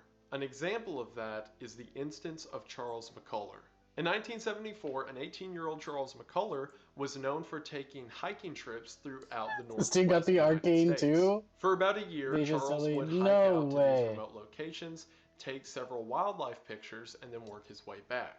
He was rather experienced, as is common with several 411 cases, and it wasn't uncommon for him to spend a few days by himself in the mountains before returning to civilization. So in 1975, when a 19-year-old I guess we're going back to our told his dino friends that he area. was going to hike to the Crater That dude Lake coming National in Park in Oregon, clutch, they bro. didn't think much of it. That was Absolute until Charles clutch. didn't return for 3 days when he was only supposed to be gone for 2. So his friends called the police and an investigation soon followed. After I would performing have an loved investigation, Studley it seems the though, on last both, person to at see least him one alive Studley was a on park each, but ranger who gave him a ride on January the 30th. Let's actually That get park info real ranger quick. dropped Charles Eats off meat. at the trail he intended to follow. Eats Some meat, of reports from course, that day say that so Charles was double meat spotted up to a eaters. 45-minute drive away, good. just walking along the side of the road. And They some go other blow a reports shitload say more that they money. saw someone matching Charles' description trudging through 5 feet of snow. However, the only one that can be confirmed is again that park ranger's testimony of taking him to the trailhead. A massive search was mounted for Charles, however it was made difficult to do any searching because of 12 feet of snow recently left by a snowstorm. Not only Alright, that, I'm but sorry, after guys. the case I began, gotta for mess this some up real reason, quick. the FBI became involved. The FBI only involves themselves with cases if a kidnapping or foul play is suspected. However, at this time in the investigation, it was just a guy who took too long to be on a hiking trip. To this day, it's not really explained why the FBI involved themselves. Especially because the evidence was that there was no evidence. The guy had disappeared without a trace. For months, nothing could be found, sketch. and even after all the snow had melted, there was still no evidence of Charles being anywhere. That was until October the 1st of 1976, nearly 2 years since his disappearance. Wow. On that day, 2 hikers found a backpack lying in the woods about 12 miles from the spot where 1,000 Charles was apiece for the originally raw dropped meat. off. Within the backpack, the 2 hikers found keys to a Volkswagen, which after they gave it to the police, was a match to Charles' vehicle. So now that there was a lead, a search began at the location the backpack was found. And shortly thereafter, Charles' remains were discovered in the nearby Bybee Creek. And from there is where it gets weird. Charles' jeans were found sitting upright on a log with no other articles of clothing lying around it. Obviously, Charles hadn't gone hiking into the woods bare-chested just wearing his blue jeans, so his coat, shirt, and other undergarments were nowhere to be found. The only other article of clothing that was there was Charles' socks, which were tucked into the bottom of the jeans' pants legs. The jeans also had the belt and buttons undone, implying that whoever took them off had done so voluntarily. Upon investigation, remember the 2 socks I mentioned being in the pants legs of the jeans? Well, the socks contained various feet bones, and inside of the jeans were snapped shin bones. And then located in a pile about 12 feet away from the log were the skeletal remains of Charles McCuller. Due to the weathering and effects of nature, everything was dismantled and fragmented. However, enough of a Ooh, we record didn't could be made to ooglugla confirm his place. identity. However, despite finding his bodily remains, nothing else was located. None of his equipment, his boots, Okay. or any other articles Let me of put this clothing back full were screen ever for found. y'all. Even My more bad. bizarre is that the location There you this go. was found in is an insanely remote part off the trail. Meaning that if Charles was lost and then trying to find his way through the snow, there would be no reason for him to essentially scale an icy mountainside, only to put himself in a more remote and dangerous location. Keep in mind, at the time he went missing, everything was covered in several feet of snow as well. That specific location where he was found was originally suggested to go look back during the original search. However, they couldn't get any men or snowmobiles up there, so they figured reasonably there's no way Charles could have got up there. So what force compelled Charles to climb to his final resting place? And perhaps more importantly, what force put him there? There are cases of what's called paradoxical undressing, or whenever someone gets extremely hot or extremely cold, they begin to take off their clothes in a state of delirium. And while that would make sense for Charles in this case, why were his feet and legs still within his clothing? Or part of his legs still inside of his clothing? And then you have questions about where the boots went and why the top part of his body was separated from some of the parts of the lower part of his body. And even if you were to say an animal came and caused the disfigurement that the rescuers would later find, then how were the jeans still undone, upright, sitting on a log as if nothing bad had happened? It's a mystery to this day and one of the cases that make the 411 so compelling. As I said before, many of these cases involve young children, and it's not that they're young children that makes it odd, it's that they're young children who are then found in places they really shouldn't be. One example of this is Keith Parkins. Keith Parkins was a 2-year-old who went missing in Ritter, Oregon. Now, Ritter is an unincorporated community in rural Oregon, and it's very close to Umatilla National Forest. Keith was out playing with his brothers on his family's cattle ranch. Eventually, when they got called in for lunch, they noticed that he was missing, so they launched a search for him. A few hours later, 4 miles away, they found footprints, and then they had to follow those footprints for another several hours before eventually the next day, they found him face down on the ground, covered in scratches, alive, 12 miles from where he went missing. His explanation for the scratches was that a cat scratched him, but he had no explanation for how he covered 12 miles in less than 24 hours. And of course, you know, people wanted to see, is that even possible? So Les Stroud from Survivor Man tried to do the exact same hike, tried to cover the same distance, and he could not do it. So to be clear, I want to really drive that point home. A guy whose job is that they drop him in difficult terrain, and all he does is try and make his way to the extraction zone. Yeah. He couldn't do this. So the idea that a 2-year-old feasibly could cover 12 miles of rough country in less than a day, it's just straight up impossible. But what about the ones that aren't necessarily just forests? Well, one of the profile points is swamps. And a case that had quite a few people baffled is the case of Rowan Grifton, who went missing in a swamp in 2010. Rowan was 2 years old, and he was at a family party at his grandmother's house, which is directly across the street from Barden State Wildlife Management Area. Now, that's not a national forest, but it is a state wildlife management area. New York is weird about their wildlife management areas. When we were doing our investigation on Tom Messick, the State Game Service would not speak to us. Rowan was playing with a cat, and then the cat ran off into the woods. Rowan chased the cat, and was eventually discovered to be missing. They launched an immediate search of the area, and then when they couldn't find him, they called in help from the authorities. They searched for the rest of the afternoon before deciding to close down the search for the night, because it just wasn't safe. Actually, you know what? Progress. We're gonna So, AFK the next fish, day, guys. when I'm they went out sorry. searching again, We're actually. they did actually find. I'm sorry to interrupt him in the middle of that, because it is quite interesting. And these stories are quite interesting. I'm going to have to, well, my mic is going to die soon. So we might just AFK fish and listen to these while I game in the background.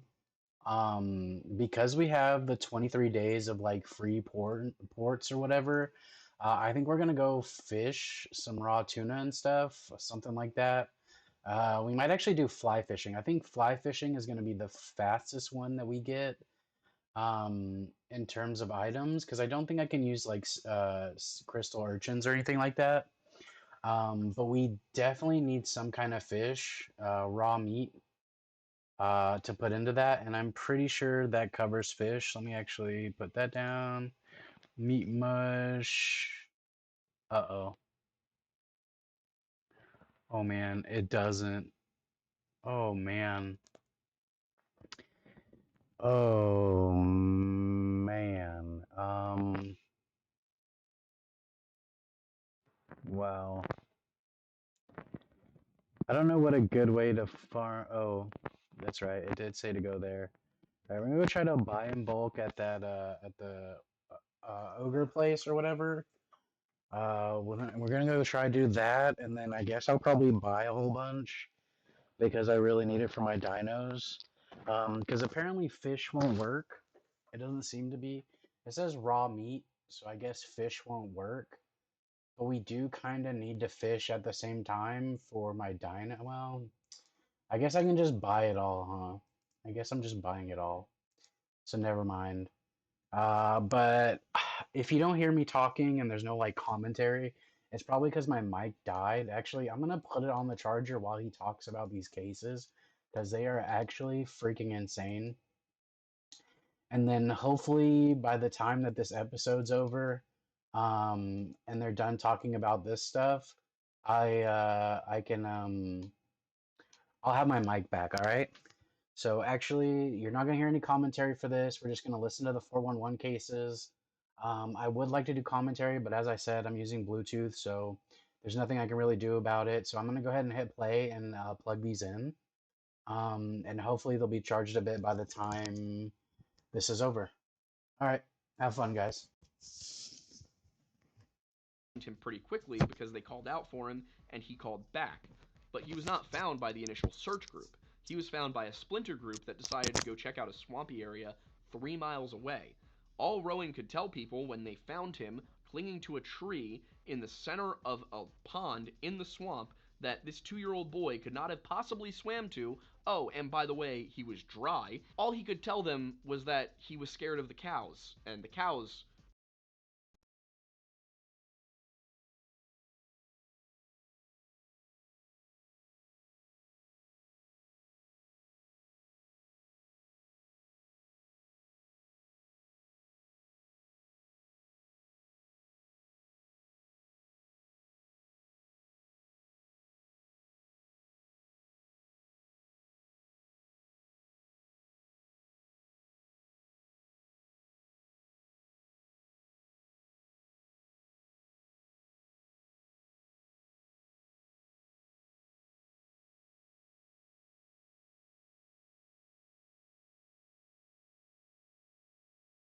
hiked a mountain range ominously known as the Crazies, located in the northern Rocky Mountain range of Montana. On September 3rd of 2014, a 38-year-old Aaron went out on a hunting trip with 2 of his friends. Him and his friends did this all the time. They would go out on horseback, bring all their gear on a pack mule, and then camp out for several days as they hunt big game. As a matter of fact, they were so experienced at doing this that Aaron and his friends had mapped out several of the trail routes on their own and even set up these small waypoints that had supplies and camping gear in case they needed any on their trip. So if you're confident enough in your hiking abilities that you'll leave thousands of dollars of gear in the middle of safe houses that you built dozens of miles up mountainsides, you're probably pretty good at it. While moving up the mountain on September the 5th, the mule that was carrying everyone's gear became spooked, and whenever it jumped, it caused Aaron's sleeping bag to fall off its back and down the mountainside. Now, it gets very cold in the Rockies at night, however, this wasn't a problem because, as mentioned earlier, they had waypoints set up with spare supplies. So on September the 5th, Aaron began to travel by himself to one of the waypoints a few miles down the trail. This was towards a location known as Sunlight Lake. I cannot stress this enough, this was a trail that Aaron was very familiar with. He had built several permanent camping sites on it and left the group with a GPS, a walkie-talkie, a cell phone, a bow and arrow, and a gun. He began to walk away from the 2 others, saying that he would be back by nightfall, and Aaron was never seen again. Whenever Aaron didn't show up that night, the 2 didn't think that it was a big deal. They just figured he probably stayed in the safe house for the night. However, when there was no word from him the next day, they began to panic. Especially whenever they go to check his location on the GPS, because the day previous they weren't able to get the GPS to show his location. And whenever the location did pop up, he was miles and miles away, completely off the map from the selected trail area. So the 2 come off the mountain and alert Aaron's wife, who then alerts the police, and a search begins on September the 8th. The first day they looked with the whole 9 yards. They had infrared cameras, they had about 20 dog teams scoping out the entire mountain, and helicopters flying everywhere trying to find Aaron. However, nothing was found the first day. But on the second day, something was found that raised more questions than it did answers. On the second day, while walking to the location to begin the search for that day, search crews stumbled across what seemed to be a makeshift campfire where it seems someone had tried to start a fire with a pack of cigarettes. Nearby this makeshift campfire was an empty water bladder, a pair of straps for a waistband for a hiking backpack, and a pair of boots, all of which belonged to Aaron. The boots were lying side by side, neatly standing up, as if someone had calmly taken them off and placed them next to the fire. But then, in the middle of the Montana cold, decided to not put them back on. And once again, this was in a location that wasn't even being searched because it had been completely searched the day before. Not only that, but it was further down the mountain than the location where Aaron would have gone missing. So for all this to have worked out, Aaron would have had to walk one direction for several miles for his GPS location to show up, walk the other way but then miss the group who was looking for him, and then attempt to start a fire one night in a location that was searched shortly thereafter, only to then take off his boots and try to walk through the cold barefoot? Not to mention the dog teams that were running around the entire place and can never pick up a scent. So despite this, which should have been a great break in the case, nothing else was found. At least, nothing was found for 9 months. Until in June of 2015, a hiker discovered the backpack of Aaron Hedges. Inside of this backpack, the hiker discovered a cell phone, a hunting vest, extra clothes, a hunting license, and several granola bar wrappers, all of which belonging to Aaron Hedges. However, a short distance from that backpack, and potentially the weirdest development of the whole case, the hiker found sitting on top of a rock a thermos and an open energy drink. The family later saying that this thermos belonged to Aaron. This location was on top of the mountain that not only had a very clear view of the ranch beneath, but also of a major roadway right in front of the ranch. And it seems that when Aaron was drinking from that thermos and the energy drink, he was just sitting on the rock watching the road and the farm in front of him. And despite another massive investigation from the spot that this gear was found, no remains were located. That was until 1 year later when the skeletal remains of Aaron Hedges were finally discovered.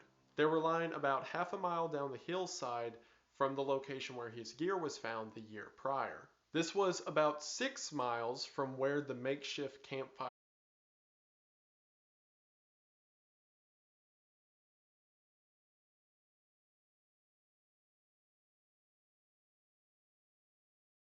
and the ranch. And just in case you thought we'd get any answers, there were no cause of death determined from the bones that were found. There was no trauma on any of the bones or any indications of an injury that could have led to his death. For all we know, he simply died there with no earthly explanation.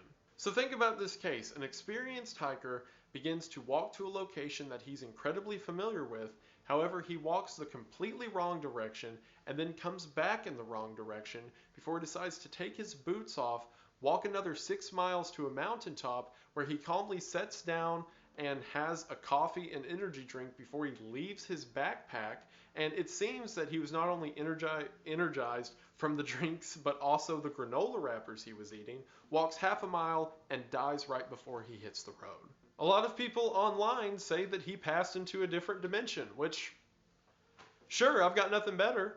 It's a story that really makes you ask, what happens in the woods when we're not looking? Some other cases I want to mention that they didn't really exemplify any of these individual profile points, but I thought that they were interesting, were those of Maurice Doc Demetz, who went missing while topaz hunting in Pike National Forest. He was there with his friend, and this is another case where this was a person who was physically disabled. He had a very time walking on his own. He was, I believe, 82 years old, so there just wasn't any way that he was really going anywhere fast. His friend, after a few hours, went to check on him because they were just topaz hunting 50 yards from each other, and he checked on him a few times, but the last time he went to check, Maurice wasn't there anymore, and nobody at all could find him.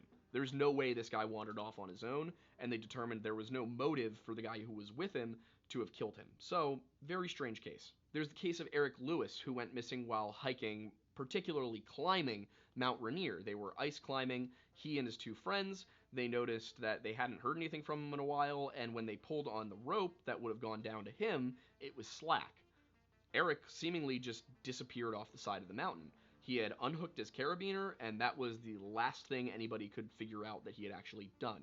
His clothes and gear were found in a small ice cave a little bit down the mountain, and that was it. That was the end. They could not find him, and the ice cave either did not go back far enough or was not navigable enough for them to look into it. There's also the case of Paul LeMay, who went missing on Mount Marathon.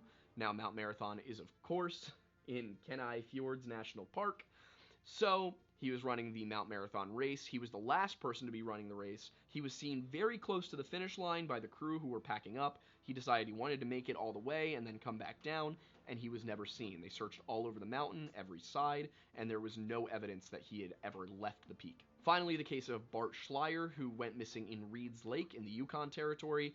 This was not in a national park or national forest, but it was in an extremely isolated area that you actually had to fly to. He was brought in via an amphibious plane, and then when the pilot returned to pick him up at the scheduled time, Bart was not there. There was no sign that he had actually been hurt or attacked while he was there, but he just disappeared. His food was still all packed up at the campsite. There was a bag that had an impression on it that made it look like somebody might have been sitting on it, leaning back, maybe waiting for game to come along.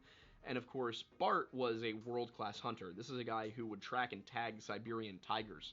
And I mean, the idea that a bear in the Yukon would catch him off guard enough to kill him without any sign of struggle just doesn't make sense. On top of that, if it were a bear, a mountain lion, a pack of wolves, anything like that, they probably would have also gone for the food that was left at his campsite.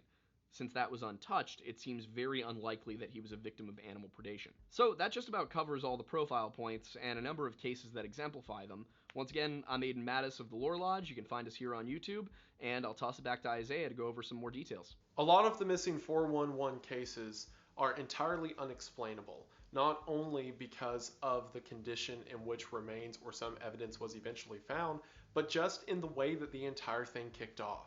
And I want to end this set of stories with one such case, that case being of Garrett Bardsley. On August the 20th of 2004, Garrett was out with his father on a Boy Scouts camping trip.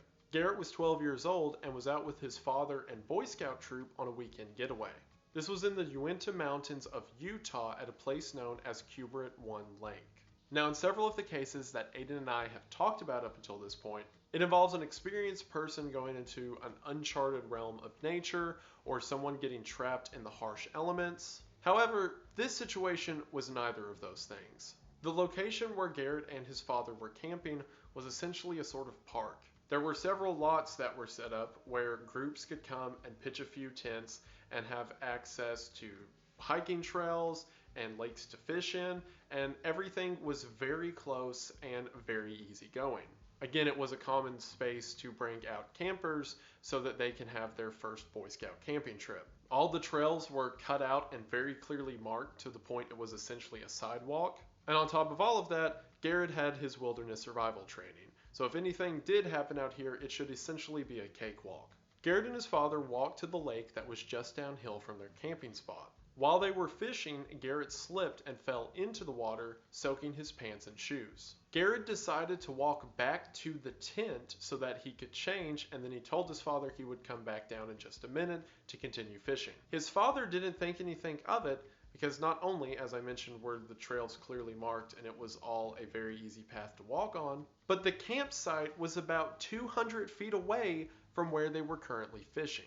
If it wasn't for a little bit of tree cover, you could have a straight line of sight from the side of the bank to the campsite. The dad, being overly cautious, even directed his son as his son was walking away to stay on the marked path and followed him with his eyes until he got up to the tree line. Meaning at the last point Garrett was seen, he could have been within like 50 feet of the tent. So Garrett's dad continued fishing, but after about 20 minutes, he thought it was odd that Garrett hadn't come back to join him. So his dad comes up to the campground to check, and it turns out that Garrett never made it back to the camp. And as a matter of fact, Garrett was never seen again, remains or otherwise. It seems in just a few brief seconds even, that Garrett was walking through the tree line, something took him off the trail. Either his own curiosity or something in the woods or something by force got him to leave the clear path he was following. A massive search was mounted, and the only evidence of Garrett that was ever found was about half a mile off the trail in a granite boulder patch. One of his wet socks was discovered, simply lying there crumbled up in a massive field of rocks.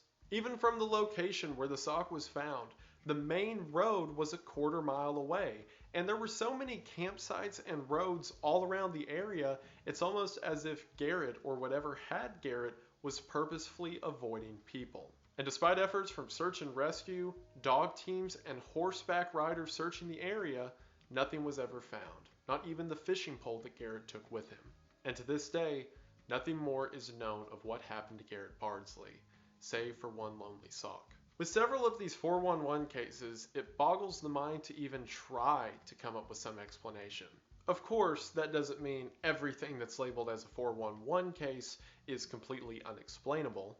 A point could be made for several of these cases that it was just someone out hiking who got too far in over their head, or someone who just got lost and then nature does what nature does. However, that doesn't explain some of the weird circumstances or some of the gear found or how the remains were uncovered.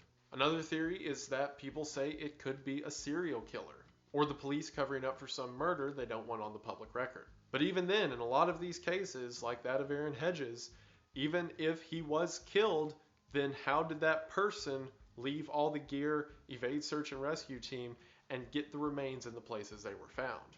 People tie a lot of these theories into government conspiracies and say that it all relates back to MK Ultra.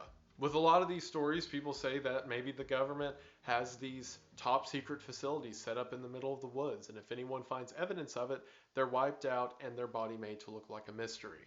And while that sounds crazy, with some of the stories you've probably heard today and will hear in the future, it's probably the most plausible. Perhaps some of the most interesting stories to me are stories of delirium and paranoia that sets in. Because while we can wrap our head around that in a physical sense, we understand that people can essentially go crazy. It's the things that made them go crazy and the reason for it that I find to be so enthralling. Because what power does the forest hold to drive a mind mad in such a small amount of time. Of course, several of the cases could be written off as the effects of a wild animal attacking someone or either discarding their pieces across a large distance, but that doesn't answer questions like the bones of Charles being found in his own socks. But then again, at that point, what does? If it's not a creature we know exists, what of one that we don't know exists? Whenever I hear about these stories, I often think about a lot of the ancient legends that have to do with the Rocky Mountains and the Appalachian Mountains. Stories of siren spirits that exist out in the woods that pull men into them only to never be seen again. And stories of creatures that rise up in the night and make men vanish from their tents only to be found horribly mutilated several days later. And while it may not be some siren spirit or monster of the woods, whatever did it then is surely still doing it now.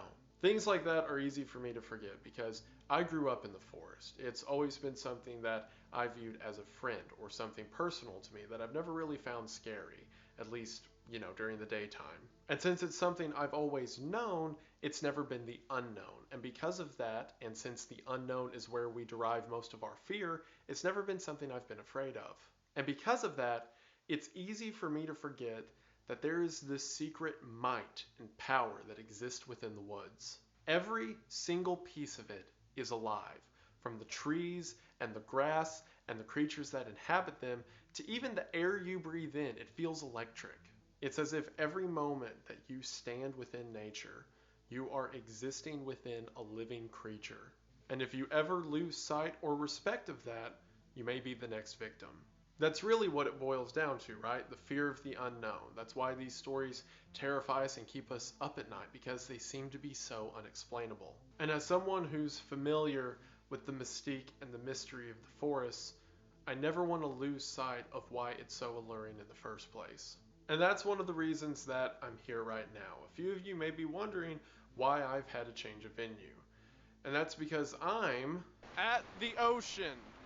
If you're familiar with my channel, you know I'm deathly terrified of the ocean and everything to do with it, so to make it even worse for myself, I came out here at night and I'm not doing well. The reason that I came out here is because for me, the woods and the mysteries of the woods and everything associated with them don't really mean anything. The tide is coming up to my legs, okay. Because again, I was raised in it. To me, it's perfectly normal. However, something I am terrified of is the nature I don't know. See, I was never raised near the beach. I only came to the beach on vacation. For me, the ocean was a boogeyman I never interacted with, and it still is to some degree. But it's for that very reason that the ocean interests me as much as it does. Because in spite of how afraid I am of it, and in spite how terrifying of it, it exists regardless. And it's so interesting to me, the terrors and the fascination that I can pull out of it. And in a sense, the ocean and the woods are one. It's all part of nature. It's all part of this great big beast that we're all living in, and we can't really explain, or we can't really... I swear I heard something run up. Oh man. It's all part of something we can't wrap our heads around, and it exists in spite of how we feel about it. The reason I'm here is because as I go through this series and as I talk about Missing 411, I don't want to lose the terror or the majesty of these stories and why I feel they're so important. Because they're a blemish across our history of trying to figure out everything that we can't put together, and that blemish is nature itself. So if you're like me and the woods don't scare you, but this does, it's all part of the same beast. So as hopefully over the coming series we put some pieces together about what the secret of Missing 411 means, maybe we can get some closure on things like this. Probably not. I hate it and I'm incredibly nervous right now. But if you made it this far into the video, I just want to say thank you for watching. I am horrified right now. I think I'm actually here past curfew, and I'm not supposed to be here, and I keep hearing people walking around in the darkness, so I'm going to call this short. But I just want to say thank you so much for watching. Thank you all so much for checking this out. Thank you so much to Aiden for being a part of the video. Aiden's a fantastic guy. As I mentioned, his channel will be in the description, along with the podcast him and I do together about weird biblical topics. So if you like my weird biblical stuff, be sure to check us out over there, and check out Aiden's channel regardless. He's a great guy, and I really like what he's doing on the Lore Lodge. So that covers that. I will be continuing this. What I have in mind for upcoming episodes in the series is to take cases that involve caves, or to take cases that involve mountaintops and other weird anomalies. Something jumped. Other weird anomalies that exist between everything, and then trying to draw a through line between them. So we'll see how that goes. And again, this was mostly an introduction, but hopefully you enjoyed it. I'm excited for where the series is going, and keep your eye out. I may be visiting some locations, considering, as mentioned earlier, I live pretty close to a lot of the scares that happen. So we'll see how that goes. But for now, I just want to say thank you for watching.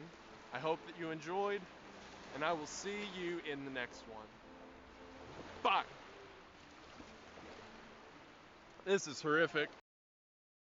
As video podcasters, it's always so difficult to find software that does everything you need. But I found Riverside, and it's a podcast recording software designed for podcasters. They've made the UI design incredibly simple for you to understand, but also even more easy for you to create content. And with their local recording technology, bad internet won't affect your recording. They also make your audio and video files available to be downloaded separately after you're done recording for editing purposes. But my favorite feature is called Clips. I usually end up spending This is real. This is human blood.